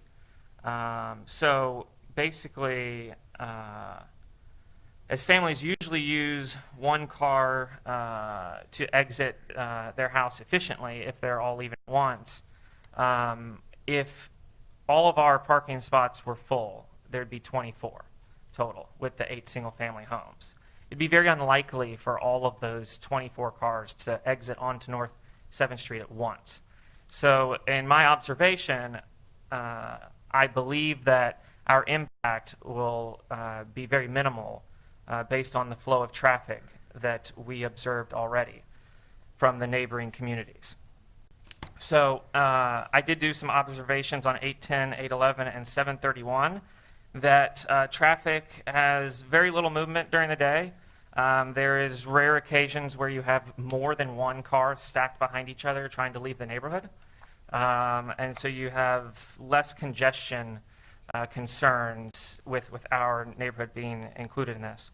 And during my observation, this all above happened, and I would have no reason to believe different that would be the case. So also to specifically speak on the road width, ours is proposed at 24 feet, which you'll see in the design dimensioned. Mariner's road entry is 26.25 feet wide, and Palm Breeze is 22.16 feet wide. This is measured from outside of curb to outside of curb. Okay, so the next thing would be basically grass from the properties. Ours is larger than Palm Breeze, our most compared to community. This, however, does not take into account the additional 6-foot buffer on each side. And between that and the fence is obviously the evergreens. So, which puts us 10 foot larger than Mariners, which is a larger community than ours. So we believe that we are adequately set to create a low impact on the area based on our drive access, based on our buffer zone, our fencing as well. Next slide. So we have a few pictures. Our centrally located community mailbox, it would look something like that. You'll see in the right corner, basically trash and mail samples shown may vary depending on product type. And we would also make sure that all of our trash cans are hidden out of the view of the public when you're driving through our community. Whether it's behind a fence or a bush or something similar to that. But you would not be able to see it from the roadway. You can take the next slide, Miles. So basically, this is back to the site plan, and I just wanted to talk about the vegetation screen a little bit more. We would attempt to plant these plants early on in the construction process. So through the entire construction process, they would mature instead of planting them after we're done, which landscaping is usually one of the last things done in building just a standard house. The entry buffer compared to the two neighbors on either side, there is a 24-foot wide road with a 6-foot fence, both with a 6.3-foot buffer on each side, which will comprise of tall vegetation, not to mention both houses currently have their own 6-foot fence. So we're going to run ours along as well, so you will have very little possibility of lights or, it'll drown out noise with all of that buffering. And you saw in the entry setup that you can see the trees compared to the other houses on either side of us, of our road entry. One concern from the two neighbors on either side of our entry is the two houses that are first in our community on the left and right side road. We have pushed those as far as we can away from our fence that we're going to build. And that is 18 and 20 feet. The left one has a 20-foot distance from our property line and an 18-foot distance on the right from our property line. There's the vegetation buffer between that and our 6-foot fence, as well as the neighboring properties have a 6-foot fence as well in their backyard. And you will see that driving through that area, their houses are pushed more towards the street, so they have large backyards. And so there is around a 50-foot distance between our first set of houses and the back of their house. I mean, most frontages of normal lots in this area is 50 feet, so it's a substantial distance. And we believe that it will provide maximum privacy that we can provide. Let me see, one more second. I believe that's all I have. I'd be happy to take any questions and concerns that you may have. Does council have any questions for this witness? I just had a real quick one. Is there a plan for street lighting in that cul-de-sac? Yeah, so we believe that we may end up putting 2 street lights in there as well. Thank you. I have a question. Sure. I see that you're going to have some HOA covenants and restrictions, and I see you've added no short-term rental into that, which is good for that housing area, I'm sure. Well, I say that. But do you have those drawn up yet, or what those covenants and restrictions would be? We do not have them drawn up yet for this specific community, but the short-term rentals will definitely be specifically addressed in that, as well as like the boats and parking, because that was a concern from our P&Z committee. Can people park their boats, et cetera, in their yards, like you see in actually the neighboring community as Mariner Way, et cetera? And so we want to eliminate that in our HOA docs. And what is the price point or the average price of these houses? Sure. So they will range from the mid fours, so 450, 475. Our seller's agent will testify to sale prices and include ours as well. So, Any more questions? No. Ms. Keelan, do you have another witness? Alexis Lunsford, if you would please approach. Thank you. Hi, everyone. Good evening. Alexa, can you give us your name real quick and help me out here, Attorney Fox, the qualification as an expert witness? She's going to lead you through her experience. Okay. Yes, ma'am. My name is Alexis Lunsford. I'm a realtor with Next Home Cape Fear. I'm also the listing agent for the seller of this property, Cindy Workman, property in question. I've been actively licensed for 6 years. I'm a third-generation broker. I ran my grandmother's real estate team and did everything for them for 7 years prior. So I've been in this business all my life. And even when I wasn't actively licensed, I was pulling comps, working on negotiations, and all of those other things for members of the team. So reviewing the CUP requirements, I can offer information to support the fact that the proposed development will not substantially injure the value of surrounding properties and will 100% be in harmony with the surrounding area. I'm going to provide you with a list of facts in relation to that based on my experience, based on tax data, based on multiple listing data. First of all, this is a 1.34 acre lot, and yes, it's in the R1 zoning district, but when I researched the island, I could only find 29 single-family lots in all of Carolina Beach that were 1 acre or greater. So this is obviously a very odd animal. So I don't feel that it should be treated as if it were one typical R1 5,000 to 7,000 square foot lot, which has been some of the argument to treat it as one lot. As you know from the presentation, the builder's proposal consists of 8 single-family units that will contain 1,800 square feet approximately of living space and 1/1600 of an acre lots. And so basically I started with a large scope on just the R1 district as a whole, and then I zoomed in on the specific surrounding areas. So R1 as a whole, I looked at the last year's worth of listings. There were 319 listings, some sold, some didn't, active, whatever, but listed on the market in the last year. Only 33% of that entire district were single-family homes, first of all, so it's not the primary, what you see in R1. And then 83% of those, the lot sizes, were 1/1600 of an acre or less. So the other 17 were from 2,900s to 3,700s. So again, this is not your typical R1 lot at 1.34 acres. So from there, I went and I looked and scoped in on Old Mariners Village and Palm Breeze, and also the 2 neighboring 520 and 526 North 7th Street. So if you look at those neighborhoods, Old Mariners has 32 homes. 81% of those homes, the lots and the square footage, they both equaled out to the same.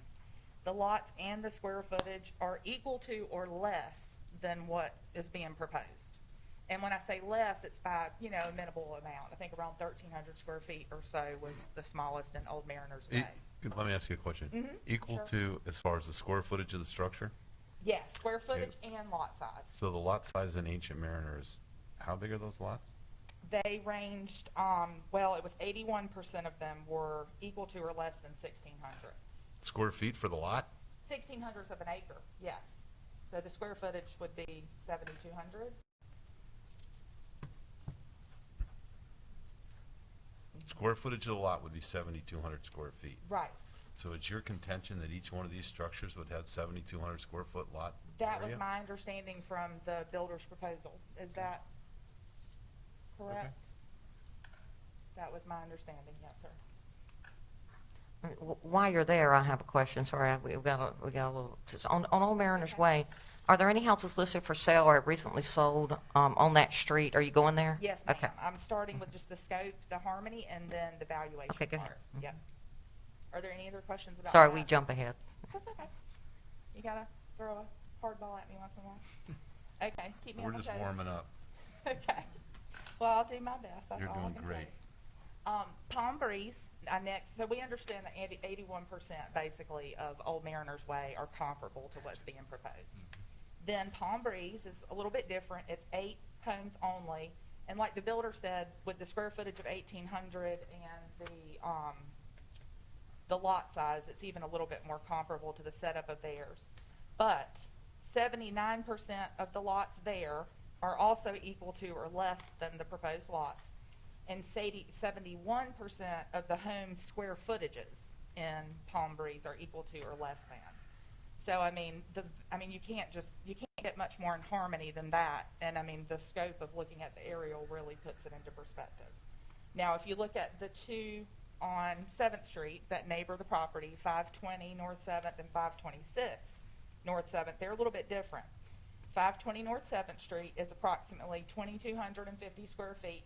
I say approximately because I got this from tax and MLS data. I didn't go out there and measure it myself. 24 hundredths of a lot, 24 hundredths of an acre. And then 526 7th Street is 2,332 square feet approximately on 43 hundredths of an acre. So you've got half acre, quarter acre. House is a little bit bigger than all of the surrounding areas. So basically, if you take Palm Breeze, both of the 7th Street properties, and Mariners Way, and you put all of the figures together, then what the builder's proposing in the PUD is in harmony with 71% of the homes in relation to square footage and 79% of the homes in relation to lot size. Okay, I want to ask you a question. Yes. You took the lot size based on the 58,000 square feet of what the total. Based on say that again, I'm sorry. According to the land plan, there's 58,271 square feet in this lot. Mm-hmm. If you divide that by 8, that gets you your 7,283. Uh-huh. But this land plan includes all of the driveway, the cul-de-sac. So when you compare Ancient Mariners or Palm Breeze, Mm-hmm. those have lots exclusive of all the driveways, all the streets, not the driveways, but the streets. Okay. So. I understand what you're saying. To get it apples to apples, you And- would have to take out the driveway and the cul-de-sac to Yeah. say your net buildable area. So I do agree with what you're saying, most definitely, and I'm only comparing about what the houses will sit on in comparison to the relating neighborhoods. but they don't sit on that because you have, okay, that's fine. I got you. Go ahead. Okay. We can have that discussion. They would have to help with that because I was told based on their plan that it was about that much lot coverage per unit. So maybe we can get them to help. Okay.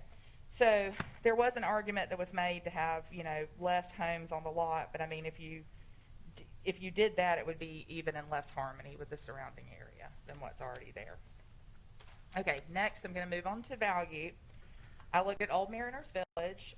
There had only been 2 listings that sold, listed in the multiple listing service within the last year. One sold for $365,000. The second sold for $305,000. And both were right about 1,300 square feet and 11 hundredths of an acre lot. So smaller lots, smaller homes. What's the square footage of the houses being proposed? 1,800. Footprint 900, I understand, but square footage 1,800. So there's been some mix-up about that. Then Palm Breeze only had one sold, actually just sold last week, and it's in the past year, and it was approximately 1,700 square feet on 1,500 hundredths of an acre, and it sold for $415,000. So that's your basic sold comps in the general region. But then I went and just looked at single family, Carolina Beach, the full market, for anything comparable to these proposed homes based on the specs and other builds and things that I've seen. That's just what I had to use. So I pulled homes for the last year that were ranging from 1,300 square feet to about 1,900 square feet to keep the range in there, and made sure all the lots were smaller than 2,900ths of an acre. And the sold range there was from 305, which ironically was the one in Old Mariners Village, up to 509,900. What I found interesting but not surprising was that the higher end of that range was all from the new construction that's been built on the island, similar to what Marlowe is proposing, and those ranged from 449 to 509,900. And those truly were all the new constructions in that price range, none of the existing properties in that square footage range. I'm sure there were other things that sold for more that weren't comparable. So basically, when you look at all those facts, and I do have, I don't know if they'll let me give it to you, but I do have that like listed out front and back if you guys want it. But if you look at the current market, it definitely supports, I mean, anywhere from 450 to 490, just depending on what he wants to put in it and what his profit margin looks like.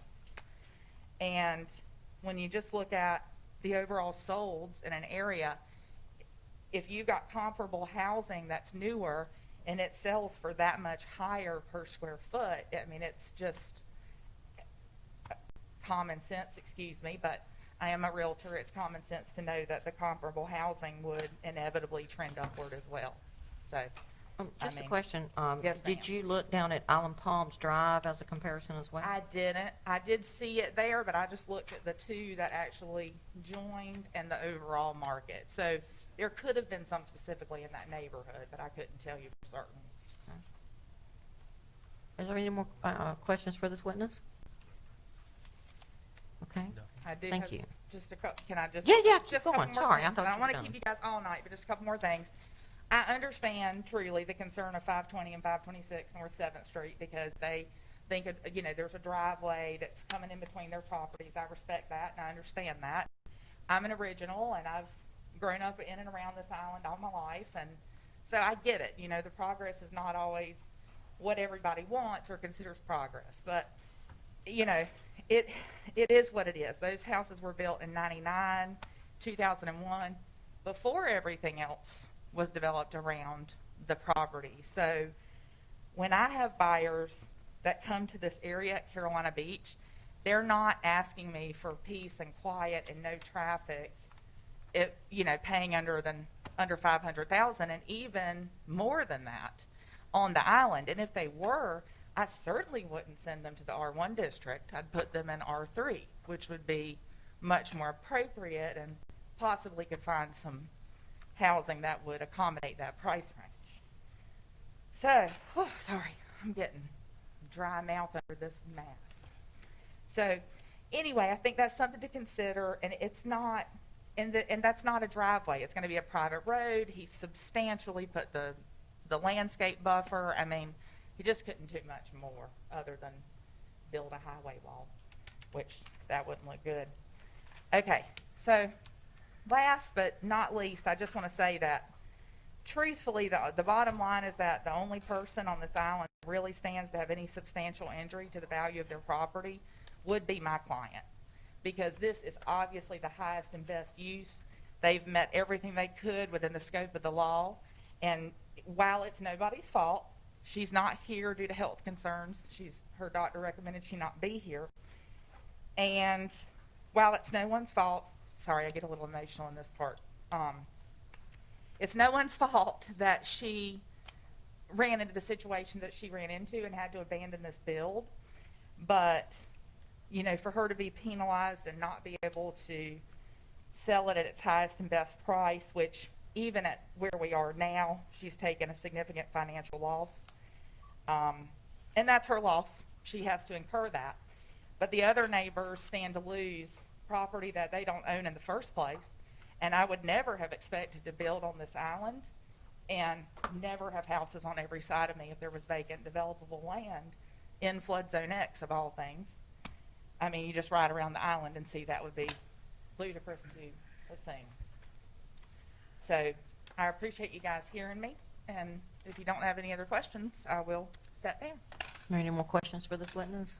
No. I Thank think you. my mask is stepping down. Thank you. Ms. Thank Keelan, you. do you have any other witnesses? Just myself. Okay.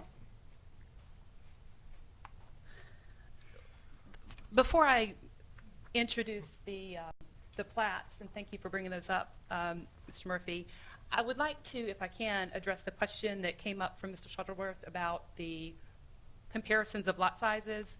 It's a fair question, and I understand where it's coming from. I will point out, though, that this is not a subdivision. So a comparison of lot sizes for a subdivision as compared with the CUP for a single 1.34 acre tract, it's not exactly how the ordinance sets forth the requirements. And Mr. Murphy, please jump in as the senior planner if I am misstating something, but my understanding is that each of the specific standards and requirements in terms of density, setbacks, open space, and so forth have been exceeded by a very large amount. Specifically, the lot coverage, if you look at the 1.3 acres, 1.34 acres as an entire lot and not as 8 separate lots, because it's not. The way the ordinance requires that calculation to be done, the lot coverage is 12%, where the ordinance would permit it to be up to 40%. The open space is 88%, whereas it only has to be by ordinance 25%. Is that accurate based on the ordinance, Mr. Murphy? Yes, ma'am. Okay. I hope that helps a bit. It does. I mean, I understand, but it was the math. I understand too. It was a very valid question, and Your I'm glad you brought it Your up. plan says you've got R1 zoning, residential, lot coverage 7,200 square feet. It leads one to believe that there's, and so this is more of a, if I understand this correctly, this is a PUD where these would be footprints and you're selling a townhome and it's gonna have an HOA? That's correct. Okay, so it's just some consistencies, which I'll get to with staff, but I will give you an example. When you start talking about your, you call it a street on one exhibit, on another it's called a driveway. I would need to understand from the town, and I'll ask staff, how many units can you have on one driveway? Because in the past, I thought we had a limit of 2 or 3 units on a driveway. And we had a requirement on a subdivision to have a 50-foot right-of-way. So since it's not a subdivision, this becomes a driveway. How do we get to 8 units? And in fact, the applicant, his comments about this, he's got greater width than Marina or Palms is not accurate. The asphalt might be the same, but they have a 50-foot right-of-way. So my question would be, within the 30-some feet that you have, what are we doing for utilities? Water, sewer, and stormwater, and how do those easements affect? Because as Ms. Fox will tell you, we've had numerous projects in the past where we haven't had appropriate utility easements.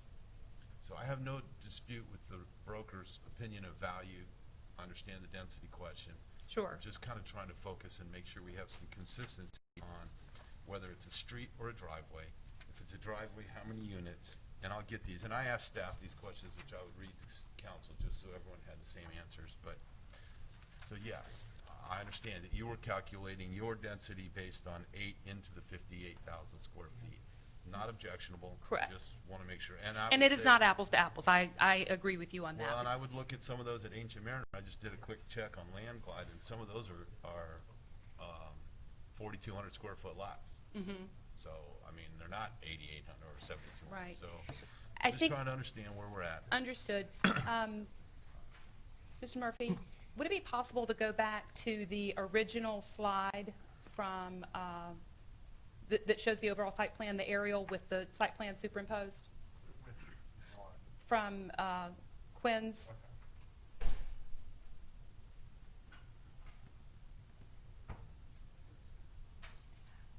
I don't want to belabor the point. Maybe the next one, actually. That one's better. The more focused one next. Yeah, there you go. Thank you. I mean, what you can see there is, there's this aerial of the existing Palm Breeze below with the proposed project superimposed above there. And I mean, I think what that tells you basically is just based on visual that there is, you know, It tells me the asphalt appears to be about the same width. well, if you're looking at the asphalt, right, I'll talk about the density. You can just sort of see that regardless of whether you do any sort of calculation on how many, what the square footage is, it complies with the ordinance in terms of density, open space, and so forth. And it fits just visually, it's virtually identical in terms of the cul-de-sac situation. Palm Breeze Drive obviously is a drive. And I understand what you're saying about the width of the actual right-of-way versus the asphalt. I think the point that Mr. Marley was trying to make was that the actual paved width of the road that allows the traffic, the two-way traffic to interact, is not dissimilar from those existing roads. The different question I think you're asking also is where are the utilities going to be? There's multiple questions I Okay. have on that, and that's fine. I Understood. understand your point, and I appreciate the artist concept. I do. But I would say that that artist concept versus this artist concept shows different parking. I mean, it just shows different.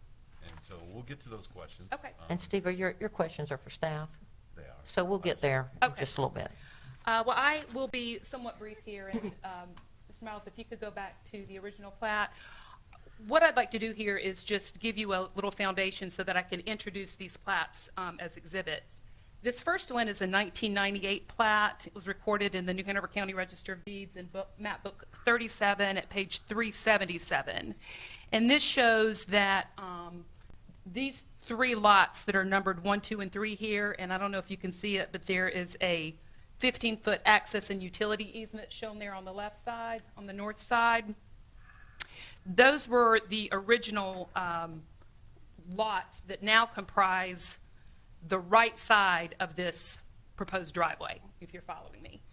Then the next map, which was recorded in 2004, and map book 46 at page 243, in that particular plat, these lots were revised and renumbered, and the access easement, the access and utility easement was increased from 15 feet to 22 feet. And that access easement there was to serve what was called lots 2R and 1R at the time. 2R and 1R now are part of this 1.34 acre tract. If you go to the next map, that's all right. There is a 2005 recombination plat that's recorded in map book 47 at page 391. And this is a recombination of the property on the right side of this proposed project. And then finally, if you look at the next slide. Wait, back up, just so I Sure. can clear on this. Yes. You're suggesting on this recombination plat, Lot B is now what was previously the remainder of 1R and 2R? Is that right, from the previous map? That is correct. And then they widened the access back there. Can you go back 2 maps? You want to go back to the 22-foot wide? Yeah, no, either one of those. Okay. So my understanding, the way the town, and Ed has tutored me over the years, the way that access easement was allowed for the front lot and the 2 back there is because we were gonna allow 2 structures, or 2 lots. I don't know how many structures or how many units, but we were gonna allow 2 access points off of a private access. Right, Ed? Isn't that the way you've explained it to me, that we have a private access easement that would allow 2, and that would be lot 1R and 2R? I think that the difference here is you couldn't do this with a subdivision. You could with a plan unit development. You could do what? Have multiple units on a driveway? Yeah, with a plan unit development, you can have one driveway cut, multiple units. Okay. With a subdivision, Perfect. you can't. Thank you.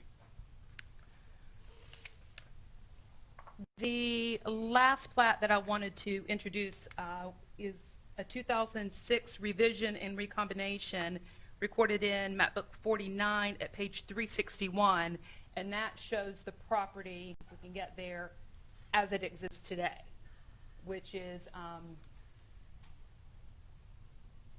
think we'll get there. That's all right. I mean, I think you all understand it's a 1.34 acre tract that has, you know, the drive in the middle, and it was just a combination of all of that. And the point being that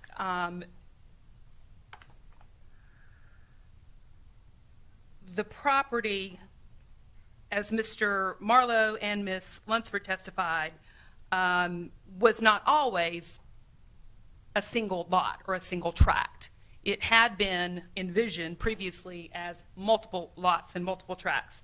So I don't know that, based on that, it would not be a reasonable expectation of any of the property owners fronting on North 7th Street to expect that there would only be one house in the rear, because those properties were built before this recombination plat was done. So with that, I don't have anything further, but I would like to reserve my opportunity for a rebuttal and closing argument. Yes, ma'am, we'll call you back for that. Thank you. Okay, thank you. Okay, at this time, we'll ask members of the public who were sworn in that want to speak on this development. You would come up one at a time, state your name and address, and I'll ask you to limit your testimony to factual evidence concerning the relevant standards. You must present relevant, competent, and material evidence. So whoever wants to come first. My name is Erin Delaney. I own the property at 527th Street, where the easement runs between my house and Ward's house.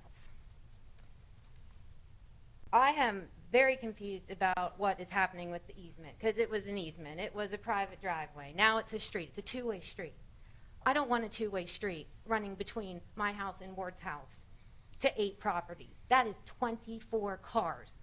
You know, hey, that's great. There's no traffic now. It's COVID. Everybody's at home. Everybody's working from home. I'm at home. I'm working from home. You know, awesome, great. You know, we're a family of 5. On a good day, maybe once a week we leave our house in our Suburban. My kid is 16. We're going to have a 4th car. We're planned. We're, you know, when this is all said and done, we're going to be moving out and doing this and doing that. That is ridiculous. I had my property surveyed. That post is a hog's hair from my stake, which is 1.5 feet, maybe 2 feet from my fence. I have a pool. I don't want evergreens up against my fence. I have a pool. I don't want roots. I don't want limbs. I don't want trees. We've had 3 named hurricanes. I don't want big tree damage. I don't. You know, this is my investment. This is my home. I don't know anybody that buys a home thinking, you know, oh, hey, look at this great easement. We're going to have 8 homes and potentially 24 cars coming in and out. You know, Palm Breeze Drive, hey, great. They have setbacks. You know, Joyce and Mike, my neighbors, they have 12 feet. Norma, she's further set back, and her house is like my house, where it's on the side. And if I may show you what I'm referring to. You know, this is Norma's house. This is the front of her house. This is the side of her house. This is her driveway. This is Mike and Joyce's house. This is my house right here, okay? You know, I don't have feet. There are more feet between these chairs than that easement and my property line. And I just can't. I'm very upset about this, very emotional about this. You know, I actually like Quinn. Quinn did work on our house. I recommended Quinn. You know, I mean, I know he builds good structures. I'm actually wondering why he wouldn't have knocked on the door and said, hey, John and Aaron, you know, the man sat at my table and had tried my mom's balsamic pork roast or beef roast or something. You remember. You know, I mean, I don't want the noise. I don't want people randomly walking through. I want the land to be developed. But I live at 520. Ward is 526. So in harmony with my neighborhood, which is me and Ward, not streets off of 7th, That means it's 522 and 524 with nice, big homes on big lots that are in harmony with my property and Ward's property. Would y'all buy my house if it were for sale, knowing that a 2-lane easement, private drive, street, whatever you're calling it, is going to be put in there with 8 homes? Would you? Could you do that in good conscience? No real estate agent is going to tell me that I'm going to get, $550,000 from my home with that going in. I don't want that single-family home back there. I do not want the porta potty 1.5 feet from my fence that blows over in the storms, that homeless people use, that random people walk back there just to be nosy. I don't want it. I don't deserve it. I support the community. I pay my taxes. I save to buy within my means. And, I want something back. Ward deserves something back. We don't have to stuff every single square foot of this island for tax purposes. The lots on 7th Street are big. Those planned communities, they can be stuffed in there. That's not my neighborhood. They're not located on 7th Street. They are off of 7th Street. That my property value will decrease. I just, the only solace I have is that I know Quinn will build a beautiful home. And it's not personal, Quinn. It really isn't. It is business, and it is the business of my investment, of my home, because everybody buys property as an investment to appreciate. Does council have any questions for this witness? And I invite y'all to come over and look. Come, I'll give you a tour of the easement. I'll show you my property line. There's stakes in it, and where they want to build, and where my fence is, and where my pool is. I already have to get a new liner from the roots that were coming in from behind me. I think you'll hear some discussions about that HOA driveway when gonna we pay for that. when we get to staff. I think you'll hear some more discussions about that. Thank you for Thank listening, you. and I'm sorry to be emotional, but this is my home, and I love it. We understand. Next. I'm Ward Bosinger, 526 North 7th Street. I'm with Aaron on this whole deal. My first house was at 507 North 7th Street, and that was the end of the house. That was the end of the road. My parents gave the town hall the easement, the road, all the way from 507 North 7th Street all the way to the town hall right here on the back side. I wish you wouldn't have done it now, but because we wouldn't even be in here. And then, we did have to sell some land after he passed and everything. And when I sold that half acre behind me, where they making it so big, but it ain't nothing but a half acre. We all talked about just having a couple, 3 houses, 3 nice houses. That's why you don't need a highway or a drive. It's an easement. It ain't a driveway. It's an easement. If you get 30 feet or 35 feet, you're gonna have to move a telephone pole, a bunch of sub poles, 2 water and sewers, cable, everything else. And the only way you can move it is on my property. And I don't want it on my property. It's on the property line now. If you go look at it, pull your tape. I just did it about 3 hours now. But it just, I don't want no sidewalks either. People walking by with flip-flops on.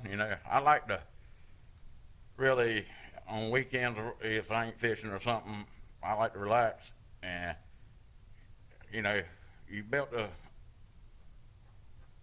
garage for the town hall, and now you got north end trash truck coming by there about 3 times a day, or no, about 5 times a day on weekends. That's added to the, all the traffic. We just don't need no more traffic. Build some nice homes in there, a couple, 3 maybe, and call it good times. If you can't do it, leave it alive. That's about all I got. Does Appreciate council it. have any questions for this witness? Okay.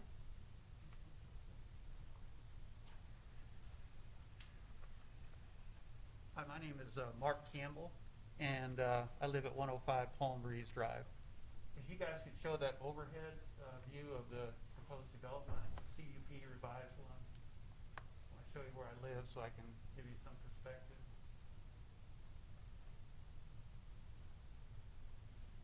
Well, there's another one that actually, it was like an aerial view, an actual aerial view. That was not part of staff's presentation. Pardon me? That was not part of staff's presentation. Okay. I was shown earlier, though. I don't know where. I think we have it here. Is this, I think this is what he's referring to. View was up there. Show that. This one is. Okay.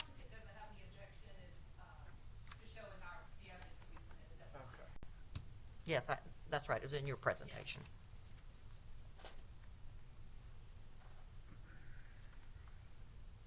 Yeah. So my house is right here, 105 Palm Breeze. This isn't what it looks like. These trees are not there. The hurricane took out what was left of those. Okay, those are all gone.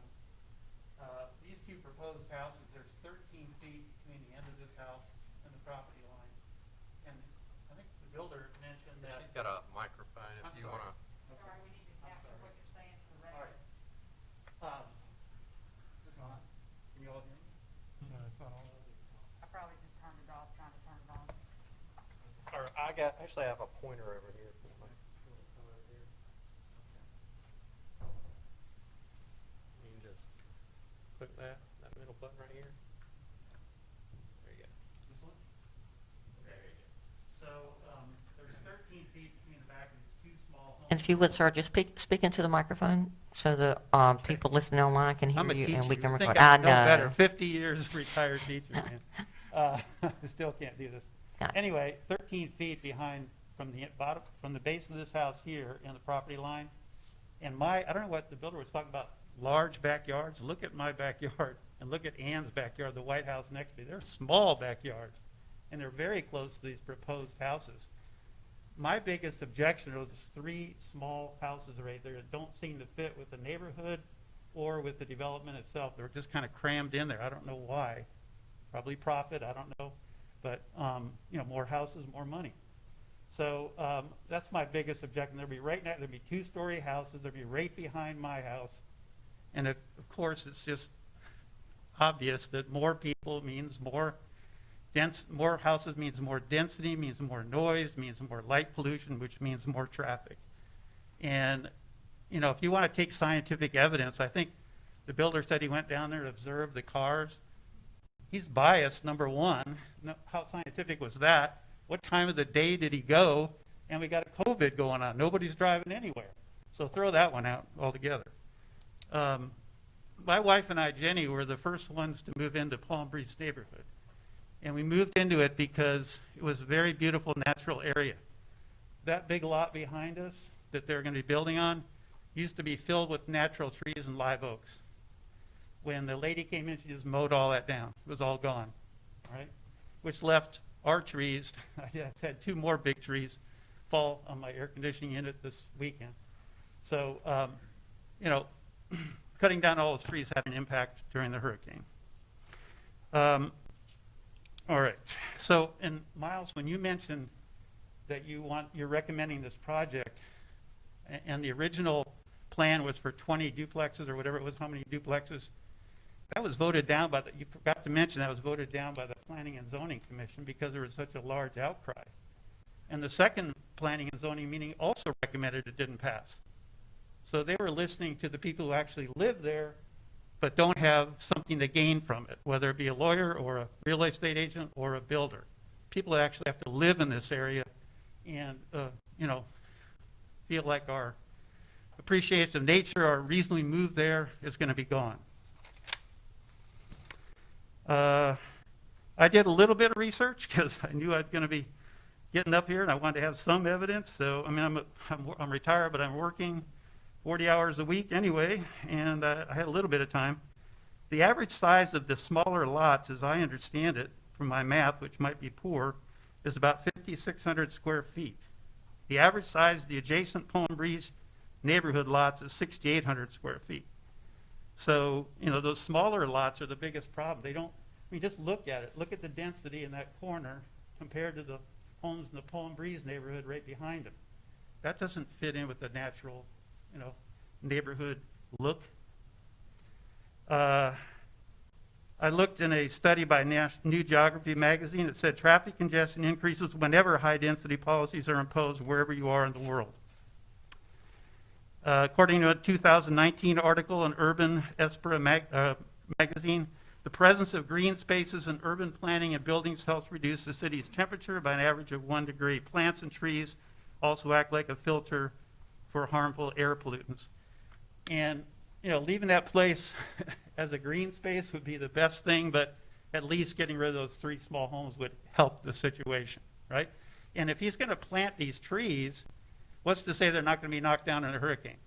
And then the builders, the people that move into these homes, are they going to put those back up? Is there any requirement they have to put trees back up if they're knocked down? I don't think so.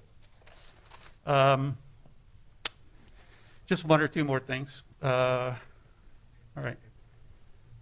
We don't have a lawyer to represent us. We're just the people that have to live here in this neighborhood. But I'll tell you what, we're overwhelmingly against this. There's no doubt about it. And, we're the ones that have to. I love some of the things you guys have been doing with the bike paths and the Greenbelt area over there. But this is a step in the wrong direction. This is more concrete and mortar. It does not fit in with the look of the neighborhood. And I really beg you to vote this down. Okay? Thank you. Are there any questions for this witness? No. Okay.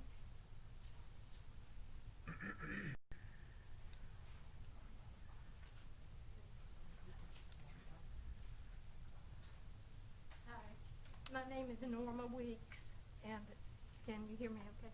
Yes, ma'am. Yes, ma'am. And I live at 516 North 7th, and I'm gravely concerned about this proposal. My main concern is the increased traffic that this project will bring.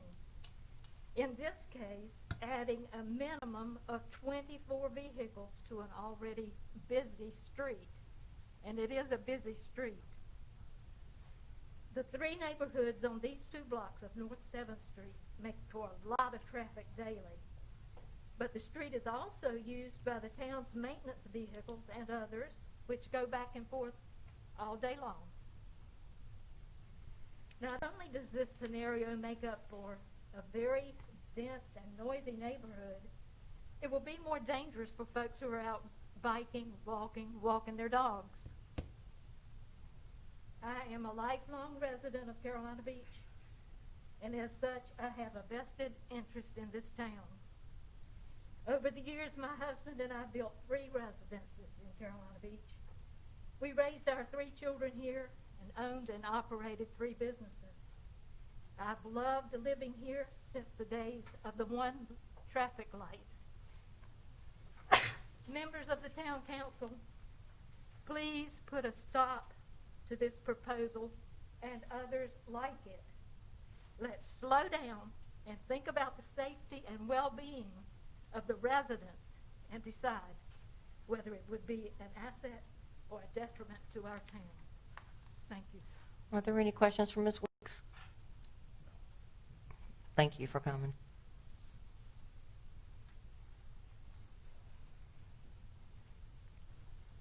Anyone else would like to speak? My name is Rochelle Heckendorf. I live in the Palm Breeze neighborhood as well. I'm at 116 Palm Breeze. And my name is Rochelle Heckendorf. I'm at 116 Palm Breeze.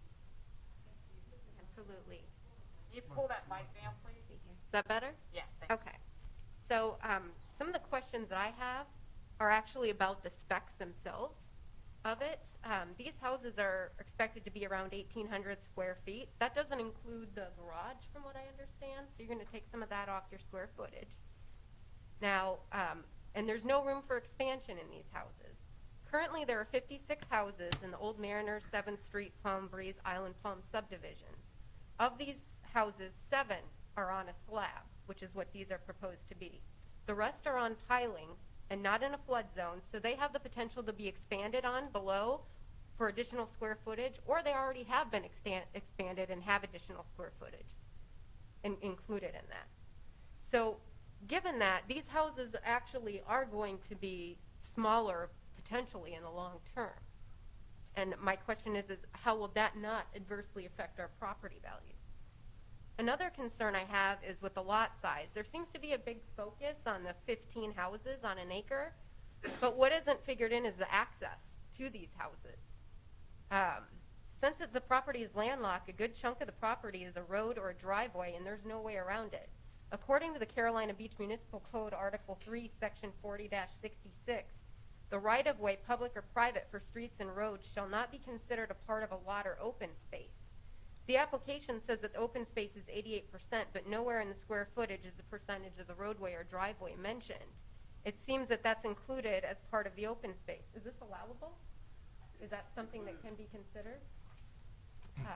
It's included, I'll answer further staff questions later, but it is included in the overall. They exceed the 25% regardless of the driveway component. Okay, all right. But is pavement included as lot coverage? Is lot coverage? No, ma'am. It's structures over 30 inches in height.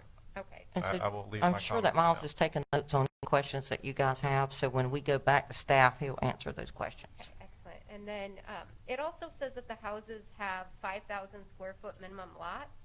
So there are no lot lines on those. But I did use a measuring tool in Adobe and on the scale drawing provided and in the application, and just based it on the fence lines. Only 3 of the lots have more than 5,000 square feet when you do the markings on the drawings. So I wonder, are they figuring the pond and the road as a common area for that, or is that added to this? Is that going to add to the square footage to make that 5,000 square feet? And if that is the case, how do these houses in fact have their own lots? So just to help you on that, that was my question. These are going to be townhomes, and so what happens is you have one big lot, 58,000 square feet, and then they'll get a footprint deeded to them as a townhome. That's typically how that would be done. So the footprint may be 900 square feet or thereabouts. It may include their driveway. So they would own, 1A or 2A or 3A or whatever it is, but it's going to be a planned unit development. So you have one parcel, and then you have a footprint for each one of those. The owner would own everything underneath their structure. Everything else is going to be a common area. So the common area would include the pond, anything that's not covered with an individual structure. The common area, I'm guessing what Miles is going to tell us, is that includes all of the pavement that will be maintained by the HOA. What Miles has said is that they meet their open space of green by 22 or 25%. If you add all the asphalt and everything else, they're at 88%. I agree. You take that out, they actually have enough open space. Okay. But you're on the right track. But they're single-family homes, not townhouses, correct? They are we'll answer that single-family homes. Townhome, he's using it as a legal description as opposed to a description of the units themselves. These are single-family. It'll be a single-family home, and they'll own their footprint. Okay, all right.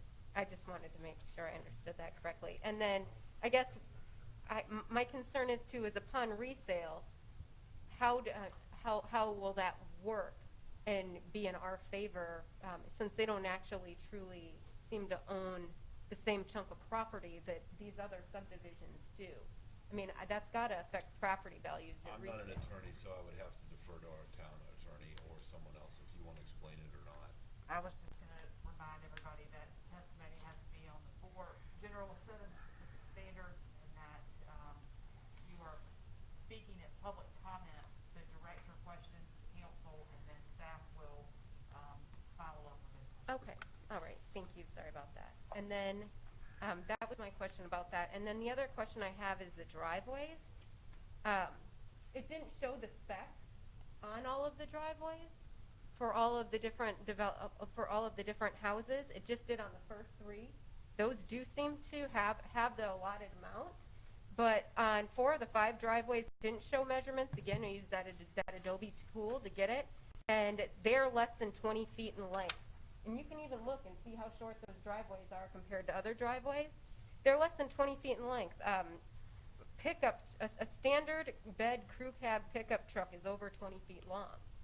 So how are pickups going to be banned through this, or how do they park without creating a safety hazard by being in the street? I guess, well, does that meet the criteria for sufficient parking that's required? So we'll for have this? Miles address all those questions that you have when we go back to staff. Okay, excellent. And I mean, I've heard that Marlowe Construction does quality work, and I hope they can do it in there. I just feel like there's a lot of unanswered questions at this point, and from what I understand, there aren't any other single-family developments quite like this in Carolina Beach.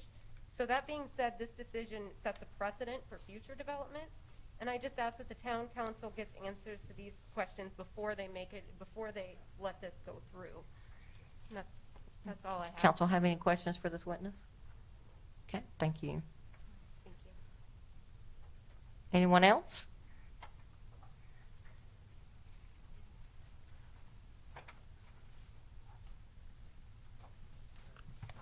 Hi, my name is Mary Jean Idelot, and I live at 106 Island Palms Drive. I can't say too much more than anyone else has. You know, my point was also that this development sets a precedent that I haven't seen in all of Carolina Beach. I've only lived here 4.5 years now, but I've driven all over the island, and I see nowhere else where a private driveway services 8 single-family homes in one spot. And I feel like that is not in keeping with the harmony of the area. I also am concerned about the fact that they've said there's no signage proposed at the moment. I would hope that if this does go through, that they would at least propose a stop sign at the end of a driveway where 24 cars are going to go in and out. I don't know whether there's going to be a name for this particular road, or if anybody's going to even have an easy time finding it off of 7th Street, as it is sandwiched between 2 other homes. I really came in support of people in my neighborhood, of Ward and Aaron, who live on either side of this driveway, and I hope that the council will consider that they are setting precedent for a driveway servicing 8 single-family homes when this hasn't been done, to my knowledge, before in Carolina Beach. Thank you. Does council have any questions for this witness? No. Okay, thank you, ma'am. Is there anyone else who'd like to speak? Okay, Ms. Keelan, for your closing arguments.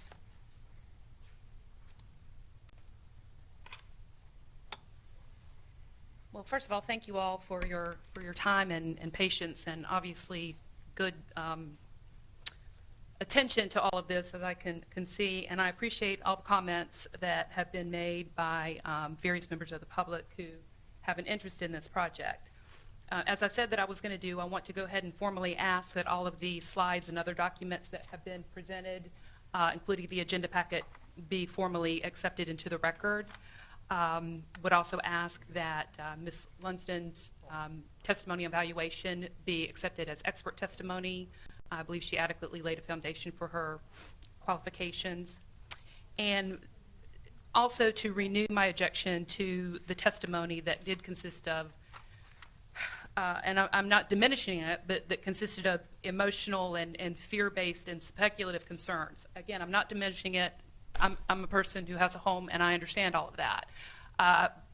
But this is a quasi-judicial proceeding in which there are specific requirements that the law requires that have been stated and reiterated by our courts multiple times, as I mentioned, most recently in a pretty significant case in April of 2020. So although I certainly don't want to diminish any concerns, it is the law that, again, fear-based, speculative opinion-based testimony about what could happen is not something that can be considered. So you have heard, interestingly, from some of the opposition that Marlowe Construction does have a stellar reputation, who is known to build quality products. And I think that's interesting. And I think that that is testimony that we had not even presented, but it has been presented to you. He is willing to exceed existing requirements for development of this tract of land. If this project isn't approved, and I believe that it needs to be based on the law, somebody's going to come behind Marlowe Construction Company. And eventually, something's going to be developed there. And it may or may not be with someone who has the type of quality reputation that Mr. Marlowe has with his company. It may or may not be someone who is willing to listen to concerns and accommodate those. The evidence that you've heard from Mr. Miles, from Ms. Lunsden, from Mr. Marlowe, and from myself does constitute competent material and substantial evidence regarding each of the specific standards and the general standards. I'm not going to repeat all of that, but I just want to point out some of the larger pieces of that. I know you're going to have more conversation about the street, the road, the driveway, the easement. The reality, factually, is that it is wide enough, the pavement is wide enough to accommodate two-way traffic. There is a cul-de-sac similar to Palm Breeze that accommodates emergency vehicle turnaround. In that regard, it has satisfied the requirement. The applicant is not required to anticipate or disprove every single general consideration that could come up. They're not required to negate every possible objection to a proposed use. What the applicant is required to do is address what the ordinance requires. It's not a public comment period on whether the policy is appropriate. It's not a public comment period on whether or not this property should or should not be within a conditional use permit district. It is. It is. So if this council is satisfied that the testimony and evidence that has been presented tends to show that compliance, and also believes that the opposing testimony is not sufficient to counter it, then the permit needs to be issued. Again, we've talked about some of the concerns that have been raised. I know there was confusion regarding whether or not this is a subdivision and has to meet subdivision requirements. It is not. It is clearly not a subdivision. It's a planned unit development. Planned unit development has different requirements. There's no 5,000 square foot lot requirement because it's not going to be divided into lots. If that were to come before you, that would be a whole different set of requirements, but that's not the case here. To the extent that there has been confusion about that, I hope that clears it up. And I do appreciate, Ms. Shuttleworth, your sort of recitation of what this will look like. These are single family residences. To all outward appearances, there's no difference than driving into a regular subdivision.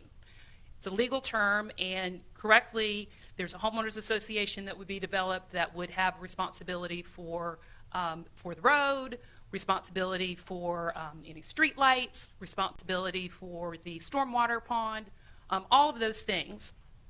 And again, this is permitted under the existing zoning ordinance so long as these conditions are satisfied. Some concerns that had been expressed previously in planning and zoning meetings, which I'm saying this not for your benefit, but for the benefit of maybe others who are listening. The Planning and Zoning Commission doesn't, of course, have the authority to approve or deny something. It's an advisory board. And so to the extent that they made recommendations, that's what they were. So obviously this council is the body charged with making this actual decision. We talked about a new fire hydrant will be installed, another safety requirement that would be satisfied. We talked about a central location for mail pickup. That had been a concern that was addressed. Trash pickup will be at each individual residence, just like the neighbors. And the trash receptacles will be shielded from view. Those are things in excess of what is required, but things that this applicant is willing to do. There is evidence tending to show that the project will not materially endanger the public health or safety, that it meets all the required conditions and specifications, that it will not substantially injure the value of adjoining or abutting property. And let me pause on that one. I understand that there is speculation that things may happen in the future, but you have heard no evidence, no factual evidence, no expert opinion evidence that any damage would happen to these neighboring properties. And that is the requirement. So it's not appropriate to consider speculation or lay opinion. And you also heard evidence that the location and character of the use will be in harmony in which this area is, where it's located in general conformity with the town land use plan. All the setback requirements are met or exceeded. All buffer requirements are met or exceeded. You saw from the aerial photographs what this property looks like above. You've seen the site plan. You've heard the testimony of Mr. Murphy that maybe twice or three times now, that lot coverage, and again, this is based on these regulations and ordinances, not on subdivisions. The lot coverage is much less than the 40% that is allowed. The open space is much less than the 25% that is allowed. And theoretically, if all requirements were met, 20 units could be built on this 1.34 acre tract. So this applicant has met its burden of production. He's entitled to the permit. There has been no competent material and substantial evidence tending to support a different outcome, and we just respectfully request and submit that this applicant is entitled to have the permit issued. Are there any questions? Any questions for Ms. Keelan? Thank you. Thank you very much for your time and consideration. And I see Miles is ready to speak, so council, if we have questions for staff, or you want to let him present some of these questions? I'm sorry? I think we close the public hearing and then we go to discussion. Is that the right? Yeah, you can close the public hearing, but leave the evidentiary hearing Yeah. hearing open so that Miles' testimony, if you have additional questions from him, can be considered evidence. Sounds good. Well, I don't have additional presentation. I'm just, Do you have any of the questions that the public asked, any answers to any of those questions? well, I've already addressed some of them out of order. I should have waited for this time, and I do apologize for that. It is, one of the biggest has been, I believe, addressed by Mr. Marlowe's attorney as well as Mr. Shuttleworth, that this is a planned unit development and not a subdivision. There are no individual lots. This is not a town or private right-of-way. This is a driveway for a planned unit development. It meets the requirements for two-way traffic, and they meet the open space and lot coverage requirements for a general zoning, for the general zoning of the R1 zoning district, but it is not the same as if they were all being divided into individual lots like a subdivision. I think that's one of the biggest confusions over this overall process. Now, most of the planned unit developments we see in this town are two-unit developments, such as the recent approval for the business plan unit development at 1012 Lake Park Boulevard South, as well as the technically three-structure, six-unit residential planned unit development that took place on Carolina Beach Avenue North. So most of them are of a smaller scale, but we have several planned unit developments around the town. It's simply that this is, as Mr. Marlowe's real estate witness testified, is a very large, unusual parcel that is being treated according to the requested permissions for a planned unit development as opposed to a subdivision. I'm happy to answer any further questions, but I believe that was Miles, the I have a largest. question about what would the speed limit be, and who would set that speed limit for that? Would there be a speed limit, and would there be a stop sign? Oh, there would absolutely be a stop sign to exit and enter that neighborhood. We can't, it would be up to the council's discretion as to whether we'd want to require one on 7th for traffic going in either opposite, in the perpendicular directions. The speed limit would be up to the HOA. It's a private driveway. If they wanted to issue it a neighborhood HOA speed limit, they absolutely could. So, Miles, can you give me an example of another driveway that has a stop sign?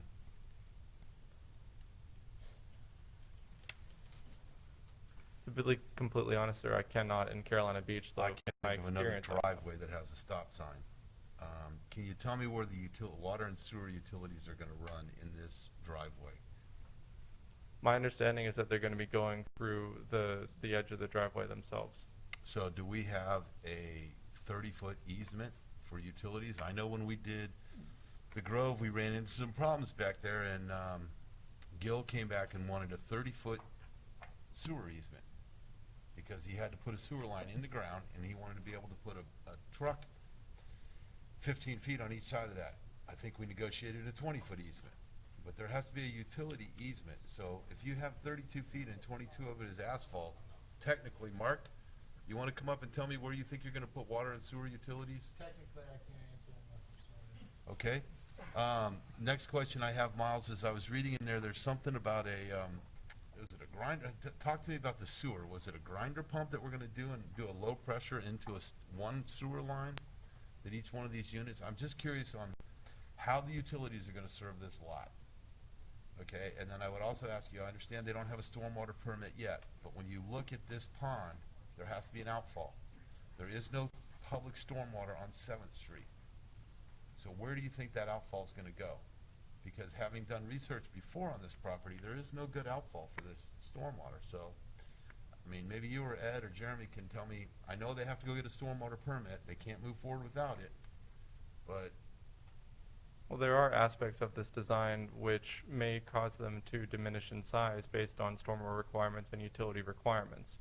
They're coming in for the site plan approval for the no, maximum but of 8 during the TRC units. process, did you not ask them where they anticipated an outfall? Because there is no public stormwater on 7th Street. So putting it all in a pond over here and then piping it somewhere, they can't pipe it to 7th Street.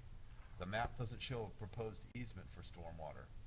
So I'm trying to understand where you think, having approved this through TRC, and you guys, all the technical people looked at it, where do you think, I know the size of the pond, they'll have to go through state calculations. They're gonna have to say, this is our impervious, this is why the pond's sized that way, but just a general look at it, where do we think it's gonna outfall? To be completely honest, I'm a zoning official giving this presentation. Fair enough. Cannot get into the stormwater specifics. That'd be Mr. Stanberry or Mr. Dudenhaver. However, as the planning department, you were in charge of going through the TRC process and approving a TRC plan and making comments. So I would have thought during the TRC process, as the planning department, you guys would have asked for input from those departments. We did ask for input, and the input was that they would require a state stormwater permit, which would control the nature of this development moving forward, and that the development might change in size or orientation in a smaller manner based on the feedback from state stormwater for that design. But Jeremy might be able to comment further on that. So just a comment based on what Steve just said. It's very difficult when council gets to this point and you're recommending approval, and we're assuming that all that work has been done and that you're recommending this project for approval, but we still seem to have a lot of questions about will it work as presented or not. Yeah, at this point, this is not a fully engineered project. You're approving a site plan, and one of the conditions is a state stormwater permit that has to meet certain specifications. This was presented as a self-contained stormwater pond that would have to meet those certain aspects. So your anticipation is it's an infiltration pond, it's gonna collect the water and infiltrate and not leave the site? But this is will be an engineered design. But yes, sir. So just a reminder that when you approve or deny, well, when you approve a conditional use permit, this one or other, that applicant has to then meet all these requirements that are mandated by state. So this is not a site-specific development plan that you're looking at. So they're going to have to get they're going to have to get approval from the stormwater folks. They're going to have to get approval from the town if they need easements for. So, Madam Attorney, I'm confused by that statement. I thought this was a site-specific plan that we are approving. It shows 8 footprints. I'm using the definition of a 168. This is a planned unit development, but this is not Ed, you want to jump in, but this is not. I understand that they have to meet the stormwater. I get that. But we've gone through a gyration here for 8 months on this project with staff, with residents, with Mr. Marlowe. And to have a critical element that's glaring out there, and staff's aware of that issue. That's my point. Staff's been aware of a stormwater issue on this project for a period of time. So I'd want at some point, I would like to hear from someone on staff that's sworn in, or get them sworn in. When I read the comments about a sewer system out here, we fought awful hard on the other projects right back over here because the town historically hasn't had the appropriate easements to maintain our infrastructure. So if it's a private driveway and we're gonna put public utilities in that driveway, is it outside of the pavement? Is it an easement? What's the width of it? I mean, I think those are legitimate factual questions on a site plan that we're looking at. I'm not saying they can't be accommodated, I'm just saying I don't see the answers here, especially if you're putting 6 feet of buffer on both sides. with Well, let's get trees. you the answers. Okay, So and I have we another can question for swear you. in if Hang the on. council wants to hear from. You have a 4-foot sidewalk on either side of the drive aisle along the 7th Street right-of-way. Can you explain to me, you running a sidewalk on this private driveway, or are you running it 4 feet? Hang on one second, Steve. Who's sworn in? Why don't you swear in the rest of the staff you want to talk to? Is that good? I'm Come assuming on the up, Mark. applicant's attorney doesn't have any objection to these witnesses being called. Oh, sorry. Okay. I don't think council is clear unless we get that.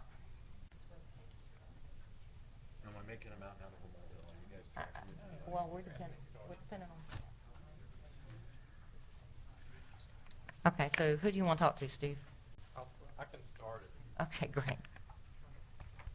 Mayor, council, what you have before you is a zoning site plan approval.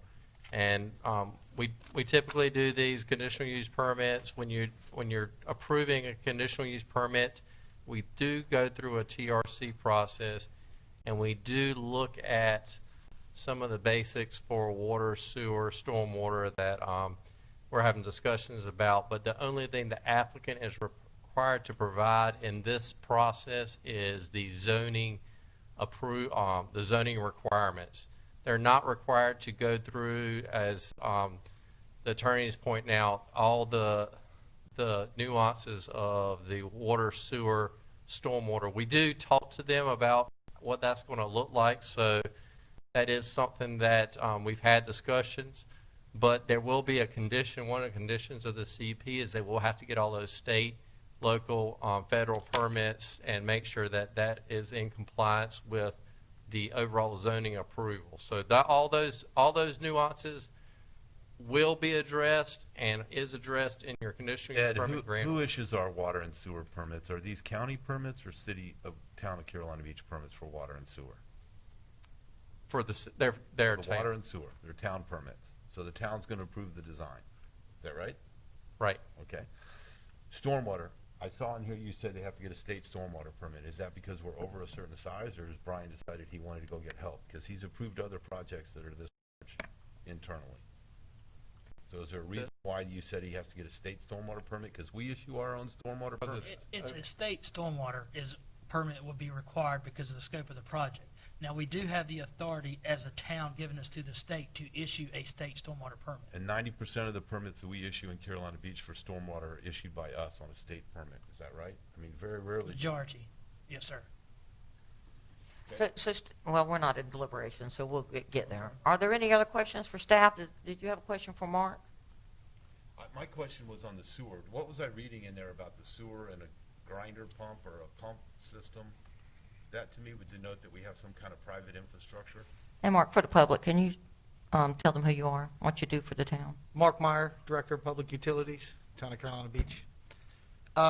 From the depth of the sewer main on 7th Street, that it would require them to have individual or a single pump station or individual grinders at each home, and then have a private force main out to 7th Street to meet the manhole. Which is a perfectly acceptable design. It's Yes. done all over the county. It's done in Brunswick County. It's not uncommon. I just want to make sure we understand. Yes, sir. So that would be a private sewer line. Yes. All the way out to the public. Yes, sir. So there would not necessarily be the need for the town to go in and repair that sewer line. You are correct. How about the water?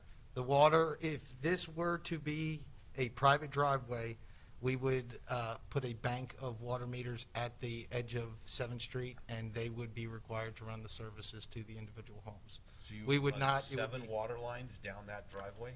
3/4, 1-inch lines, that's not unheard of. We'd run 8 1-inch lines down the driveway. We wouldn't run anything. I understand. We would set meters on the edge of the road, in the right-of-way on So there'd 7th be a Street. gang box of 8 meters somewhere We- in that 32 feet. We could do 4 on one side, however it would be laid out.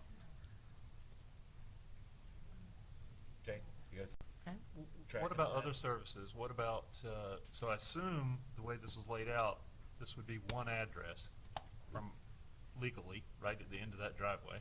And then these would be units, A, B, C, 1, 2, 3, however they numbered them, right? That would be their legal. That would be a planning Right. issue. That's generally how What I'm it is heading handled. is trash service. So they show their trash around at each lot. Are we going on to that private drive to pick up garbage and refuse? Or has it got to be at the end of the street, just like sewage and water? It seems those two should be consistent. I would have to look into that. I do not know that. They would have ability to go on the drive. And we do have other planned unit developments that have been, there's several on Spencer Farlow, we're just talking about that. Right, there are on Spencer Farlow. There was one down there, and I thought we limited the number of units on that private drive to 3. It was a private driveway. Did those 3 nice little patio homes, townhomes, whatever you want to call them. They're little single-family houses. They're really cute, similar to what Marlowe built. But you limited them to 3. It was a private driveway. It was a PUD, and you came back and said 3. Because of density requirements. Okay. R2 versus R1? It was R2, right. So R2's 8.7 versus 15 units. So are there, 3 on the driveway. It wasn't, okay. do we have any more questions for any of the parties involved?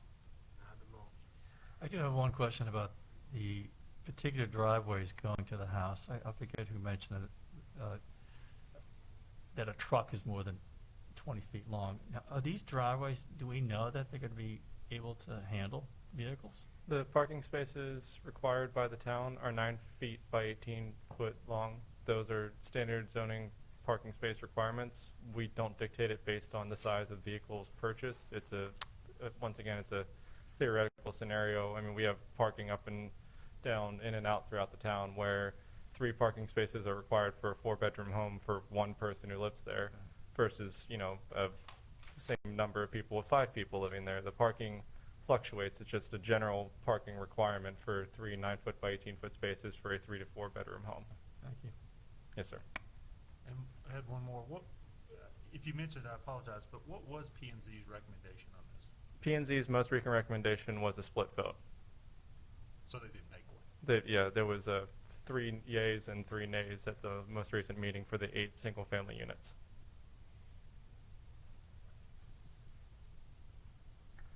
Okay, any more questions?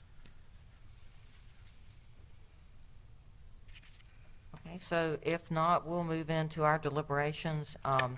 So I'm going to ask the town attorney to give a brief review of the task at hand, and before you do, Attorney Fox, would you, the way I understand, and correct me if I'm wrong, that we are looking at whether or not they have the right to do this within our zoning code, and what permits they'll need past that will be required by the state and staff. So if you can They have, elaborate. you have already legislatively determined that this use is allowed in the town, but subject to a conditional use permit.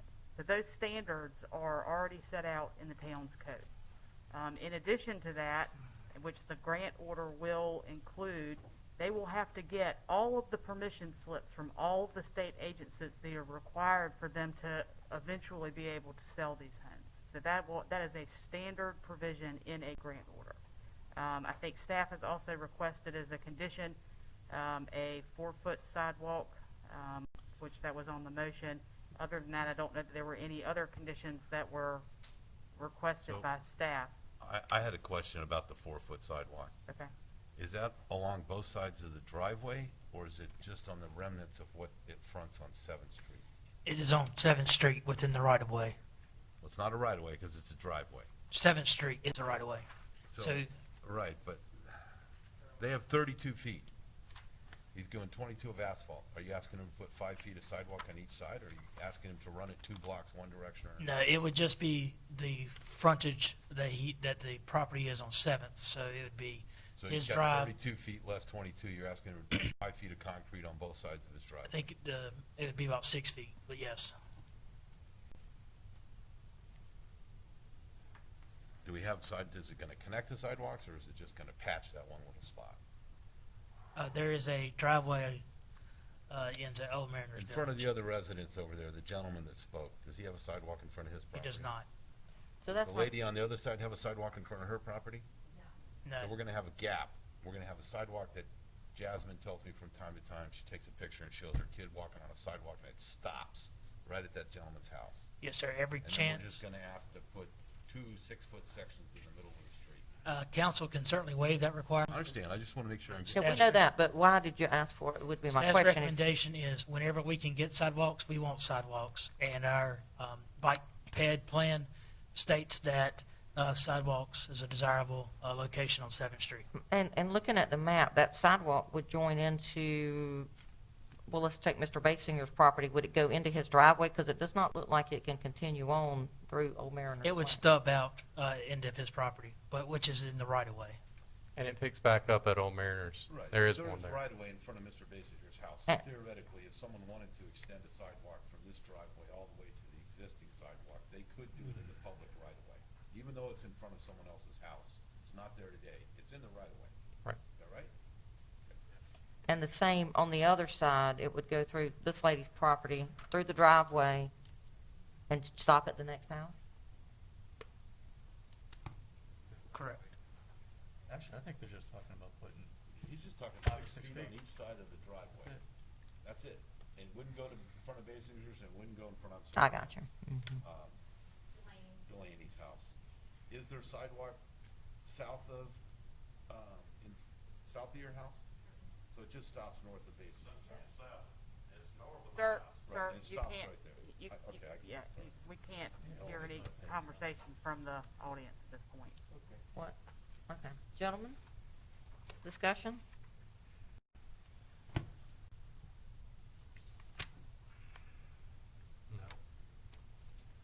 So Where just, you want to start? just as a reminder, before you begin your deliberations, it's been stated 4 or 5 times tonight. I always do this at the beginning of our hearing, and I always do it at the end, so that's not specific to this matter. It's specific to all matters for conditional use permits. You cannot, council, base your decision on personal preference. This is not a legislative matter. You cannot have bias. You must focus on the specific standards, general conditions. You have to weigh the evidence that was presented to tonight, and you have to base your decision only on the competent material and substantial evidence. Just so you know, from the court's perspective, competent evidence is trustworthy and reliable. It is not opinion testimony of lay witnesses on the use of a property in a particular way affecting the value of other property, the increase in vehicular traffic resulting from proposed use potentially posing a danger to public safety, or any other matters which an expert was required to testify for it to be admissible in a court of law. Material evidence has been determined by the court to be evidence that addresses the general and specific standards. So you should reference those standards tonight, which of course I think the staff has on their PowerPoint, in discussing your deliberations.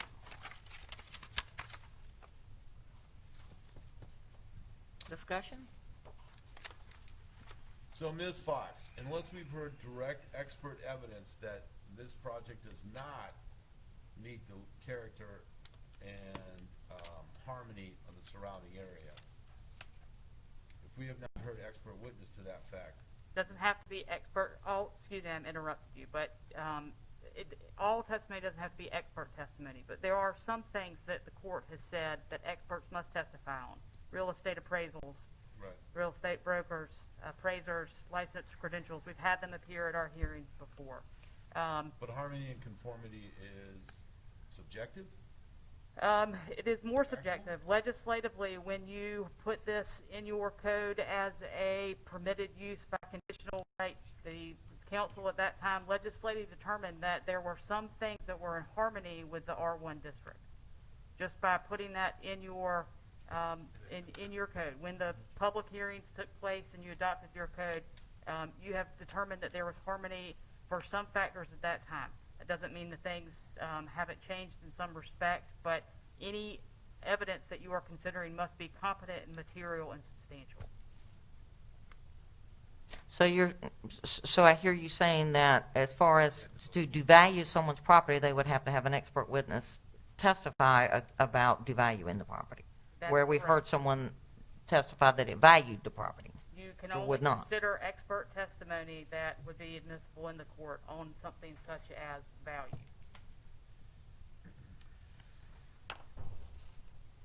Well, there's two ways we can handle this, Madam Mayor.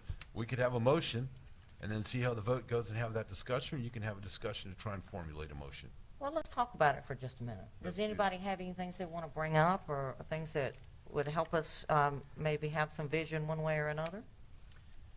I mean, I'll tell you where my head is. Sure. I get the property owner's concerns. The difficult part of sitting here is, as Attorney Fox said, my job is not to determine whether I like it, is to determine whether they've met the burden, and whether it meets ordinance, basically, that they follow the law. So this is we get these every now and then that are really tough that, you know, I mean, but that's where my head is. I think they've met the requirement, whether I personally like it or not. And so with that comment being made, it's not about how we feel or whether we like something or not. We have to go by what law we have to abide by those certain 4 specific standards or 7 specific standards and 4 general conditions that we have in front of us. Each one of us do, and I'm sure we're all reading them. Does anyone else have any comments, or Steve? I would like to know from staff what a material change is to a PUD. If this should be approved, what would be considered a material change that would require another hearing or a modification of the PUD? Any expansion in the footprint, density, lot coverage would require. But not a reduction, any No, increase. they can always reduce, but once you increase, then that would be considered a modification to the approved plan. How about utilities and stormwater? They would have to be done per design by state requirements or town. So no matter how we vote tonight, if we were to vote in favor of the project, that doesn't mean they're going to get permitted for everything. Correct. Exactly. Still has a lot of hoops to jump through to get there. So I will say one thing. They met all the standards for the CUP. I mean, there's no question that they've actually gone above and beyond as far as being a good steward to the community. And what strikes me is that the good things that they said about Marlowe Construction to me is worthy. It is. I think it's up to them. It's up to Marlowe Construction, if they get approved, for them to go through the permitting process, the stormwater, the power, everything. So the law basically says that we should approve this. Now, it doesn't mean that it's going to take place, because they still have to go through the gamut. But I would recommend that it gets approved. I agree with Lynn. Anyone else like to make any comments? I think it's silly to ask someone to put a sidewalk 6 feet on each side of a driveway. I If we're agree, going to do it, 100%. just connect it to the existing sidewalk. There's no reason just to hopscotch through an area. That's just one. Either that or no sidewalk at all. I'm concerned about, Yeah, I wouldn't put that in I'm there. not sure how to do the conditions that staff has laid out that we have to meet, the 1 through 4. When we talk about the buffer at the entrance, I think there's some design issues, and that's why I ask what are modifications, because the buffer of trees along both right-of-ways, when you start putting gang boxes, it's just gonna get tough. And I don't know how Ms. Fox tells me we do that. They have met 1, 2, and 3. It's questionable in some minds whether 4 is met. I think there's some struggle here that is gonna perpetuate unease on both sides. On the applicant's side, not understanding how he's gonna get some of these things done, and on the neighbors, not understanding what a definitive design looks like. I'm just struggling with that. I understand the sewer, we got that answer. The water, interesting, stormwater, so I don't know. And I agree, Mr. Marlowe builds beautiful properties. The density, I struggle with the driveway issue. You don't have a stop sign on a driveway. I just, are we gonna name it? No, and I share your concern, Steve, and we depend on staff to give us that information, because we certainly are not planners. So they're the expert in that area.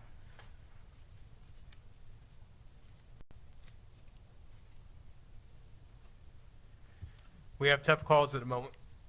We do. But unfortunately, I understand both aspects. If there's something what I wanted to do and I met all that criteria and legally there are those moments where we still have to vote and we have to be in favor for it, is what I feel. The driveway thing, I don't know much about the stormwater, but to some points I do agree with Steve, and that would be one thing. However, according to our attorney, that's not something we're speaking about at this moment. It's just the rest of the criteria. Whether they meet things or not, beyond that, I have no control over that. But at this moment, How do you feel about the sidewalk? I say take that out. I understand that if we can, let's get sidewalks, but in that area, I would say take that 4-foot sidewalk out and don't even use that as a criteria. But it has my vote. Yeah, on the sidewalk, Steve, I would say the same thing. I say get sidewalks every time you can. I agree with Jeremy, but we're talking When it about makes sense. something so small. It'd be ridiculous. All right, so I'm gonna help you guys out, even though I think the neighbors were expecting me not to, and I think the applicant was expecting me not to, but I'm gonna make a motion to approve. I'm looking, and I find that it meets the, 4 criteria. I'm looking for my number. 7 specific standards, 4 general conditions. Meets the 7 specific standards, and it meets the 4 general conditions if developed according to the plan as submitted and approved. And I would move to remove the requirement for the 4-foot wide sidewalk on either side of the driveway. Land use plan? And it's consistent. And it's consistent with the land use plan, thank you. Okay. Motion on the floor, all in favor? Aye. All opposed? Motion passes 5-0.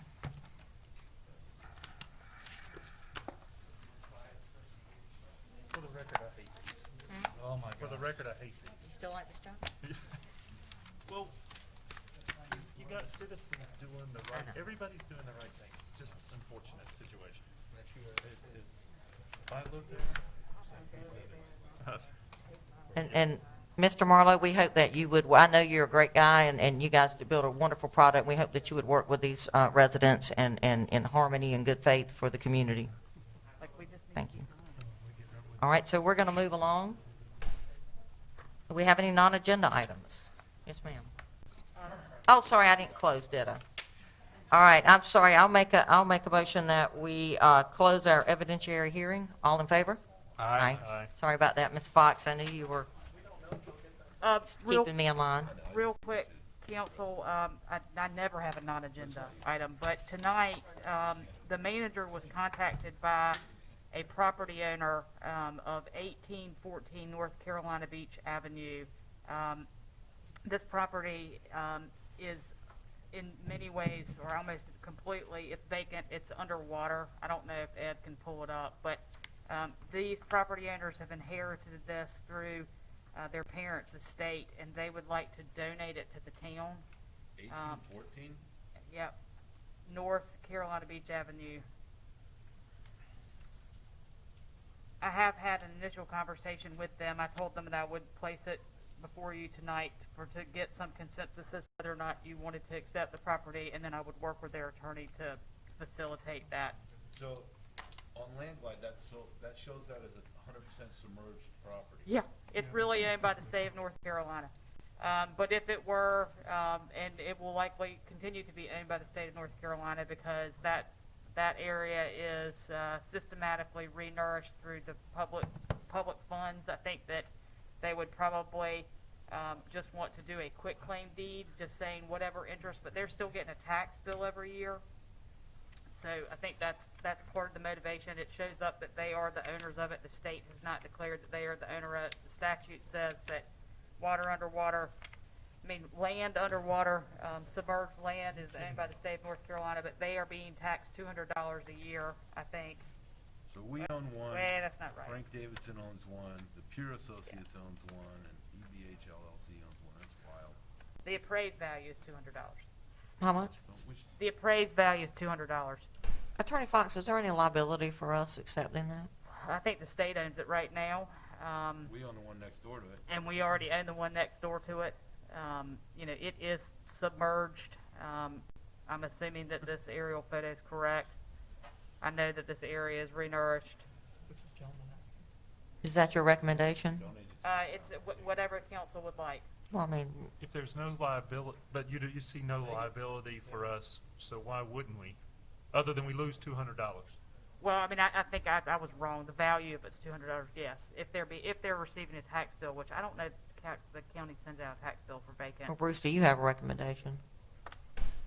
I'm right with Noel that there's no liability to us.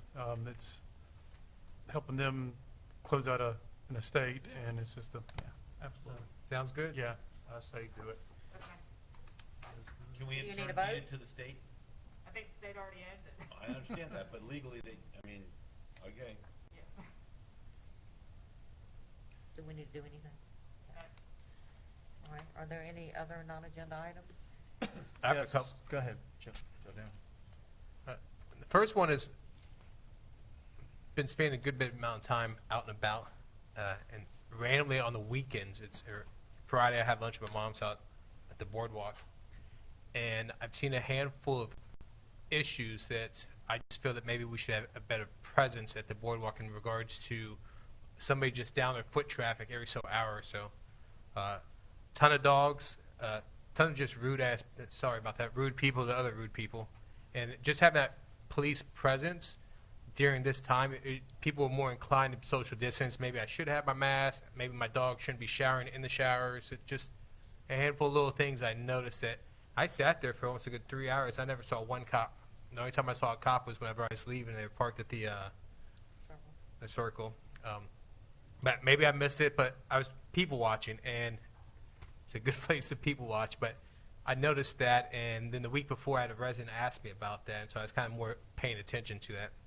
So I will say, I apologize for interrupting, but on the other side of the coin, we gave out 66 citations this week. We gave out over 60 last week. So 120 citations in 2 weeks I've never seen before. So I think maybe we concentrate in a different area, but I think they're doing a great job with the citation piece. Another thing I'd like to see is that I know we haven't heard from Chamber of Commerce. I'd love to see, hey, like, is there anything that they're planning on doing now that we're starting to slow down? Maybe instead of having a ban at the gazebo, maybe having a ban on the boardwalk stage that we usually face towards the ocean. I'm sure there'd be something we could do to face it the other way. Are we planning on doing anything as going into the off season? Like, I'd love to hear from the chamber on what they're looking to do the next 6 months. I haven't had a chance to talk to Greg. So let's ask them to come to our workshop and give us an idea of what they have in mind, Bruce. I know a few months back we spoke about possibly sectioning something off in the downtown area for residents, for the businesses. Love to see where we're at on that. I had a resident who lives here full-time now said that somewhere in California, I can't remember specifically what municipality it is, that they have a handful of municipalities that are growing exponentially the way Carolina Beach is, and that you have a handful of residents who are on fixed income or who've just been there an extremely long time, that they are grandfathered in on it, that tax value at whatever, so that way as that community grows, that they're still safe in regards to a financial standpoint. I asked Noah to look into that. Again, I can't remember which municipality it was, but something that, as we grow, I think would be beneficial to some of our residents. That's all I have. There's a handful of streets, like when you come out of Charlotte, as if you're going to hit the police or the fire department. There's a huge tree right there. I know it's on that guy's lot, but that's a huge blind spot. For anyone who's on a bicycle, if you're going to come left or go straight across it, you wouldn't see that. I would recommend that as we're slowing down to look into that look at all the cross streets, like, hey, which are the spots that when it rains and vegetation grows that we should be manscaping or taking care of that way as we're focusing on bikes and pedestrians. Like, I know when you come out on the Dow Road, you hook a left, there's a lot of spots that are blind spots. That I guess now's that time now in spring to prepare. And that's all I had. Keep up the awesome work last week, you guys. Thank you, staff. So I'd like to present to council and get their approval. I handed this out earlier, the greetings from Carolina Beach. And so the CB mural project would like to put this up as soon as you go over the bridge on the right-hand side in front of the Fruit Lion parking lot. It's a 16 by 8 postcard that's going to look like this, but not exactly like this. The people in the postcard will represent the demographics of today. It'll be a nice representation of Virginia Beach. This is the first project that the mural project is doing. Exciting stuff, but I do need, or we need to approve it as council. Where are they gonna put it? 16 foot? Is it a billboard? Is it It's going to be a new structure. Everything is paid for. We have they have the builder, they have the materials, they have artists working on this.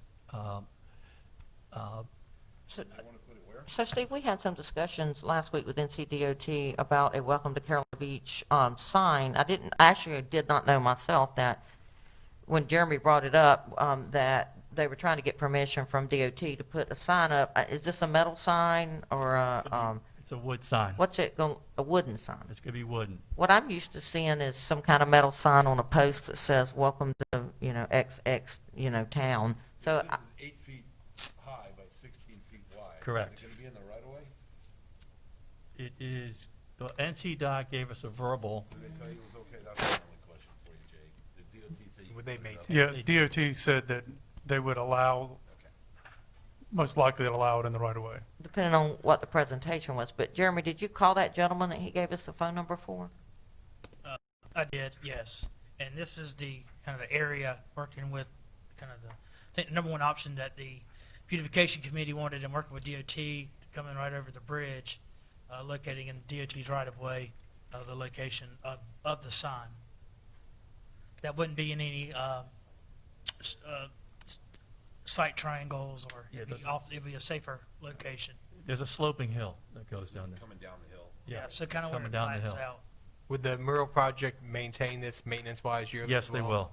That's a great question. Because if it's wood, I would see that area deteriorating that paint. Just kind of a visual. So, but that's not what you're talking about putting up. That was what we talked about during with the DOT. That is, I mean, you're showing us something that's not what you're planning on doing, so I don't know how we could vote on it. I think that's what he is saying. This is what we're planning on Just saying doing. the people will be But it's different. going to be updated. It's going to be more modern. But, so we don't It's know gonna- what it is. I ain't trying to be sassy a little bit, but, I am, but I don't really like that anyway. I've never liked that postcard. we see the But final I'm just project one before we person vote? here. But the DOT man said, we don't want it to be anything that could possibly be considered, what was the word he used, Bruce? In any way controversial or, Or it wouldn't get approved. But, and I think it's a great idea to put a sign there. I just don't know how we would vote on when we don't know what it's going to be. Jay, how soon could they Does that have a make sense? final project or a rough draft of that? That's a great question. I Bring it to the know workshop? they've got the artist in place. Yeah, possibly by the workshop. Hopefully we can get it. And how are we paying for it? It's all paid for by the mural project. Everything is paid for by donations. Donations? Yep. Okay. Jay, is it possible to curb this until the workshop to see that final edit? Sure. And maybe if we could have like some options to So look at. conceptually, I'm okay with an 8 by Right. 16. I'm okay with the location. If DOT will do it, just show us what the final print looks like. If it's got your mug on it, great. If it's got mine, I don't want it. We actually talked about that, about putting you on it. I'm not on it. Okay. And if it's possible, if there would be two different options to look at, maybe option A and option B Okay. to look at, because it is the face of the town when you come over Oh, the yeah, bridge. absolutely. I You can know. get back together with Jay? the committee. Yes. I know sometimes when they think of this, they probably then think about yearly maintenance, but understanding what that would be, hey, every spring before we go into summer, it's repainted, so that way it's freshly ready for the summer, or something of that nature would be kind of cool just here as well. I'm all for it. I'll get all those answers for you. I love it, I love it too. as long as it's pretty. That's all I care As about. long as Steve's not on it, I'm for it. That's exactly right. I'm not getting into bidding. So, and that's a good question. Yes, sir. That'd be a great idea. I think that's already considered. Yeah, all that is already considered, and I'll get all those details. So we put it together and then you present it to DOT, is that what he said? Yes, ma'am. Once you give the green light to staff and it's the sign that you would like, then we will go into an encroachment agreement with DOT. Okay. Okay, I also, so striping on Canal Drive came up again this week. Yeah, right. So that's, and I know we've had a lot going on, hurricanes and that situation and COVID. So, but it still is an issue. And the other thing I have is the census update. We're at 36.7. We're actually tied with Curry right now. They've caught up to us. And I can't emphasize that how important that each resident that we count equates to $16,000. So it's extremely important that we get that done. The good news is we do have someone on the streets now. I don't know who it is, but they're going door to door. So hopefully that number will improve shortly. That's all. Can you address the striping? Because we have talked about that for about 6 months. Yeah, I believe some of it was just started. I know the crosswalk on Canal was done down by the Marina just last week, I believe, the right before the storm. So I believe some of it started. So Brian, I talked to Brian that it's been, the contract's been let, so it should be taking place soon. The only thing I had really was, Judan brought it up, and I appreciate him doing that, but I just wanted to support what he was saying. I think right now, we've worked for many, many years to get the boardwalk, just not the council, but the whole community, the town, everyone, to get the boardwalk family-friendly. And now that we don't have family-friendly events, and with COVID, obviously families are not going there. So on the police presence issue, I sense a vibe is changing up there, and because families aren't there. Now, hopefully this ends and they all come back, but a little more diligence up there, I think, would help. So I just wanted to support Joe Dan on that one. That's all I have. I'm good. I'm good. Can you give me a reminder what time Steve and I are to be here tomorrow? 9 a.m. Yeah. Yeah, sleep in. Okay, well, if there is nothing else, any other comments, I'll make a motion to adjourn. All in favor? Aye. Aye.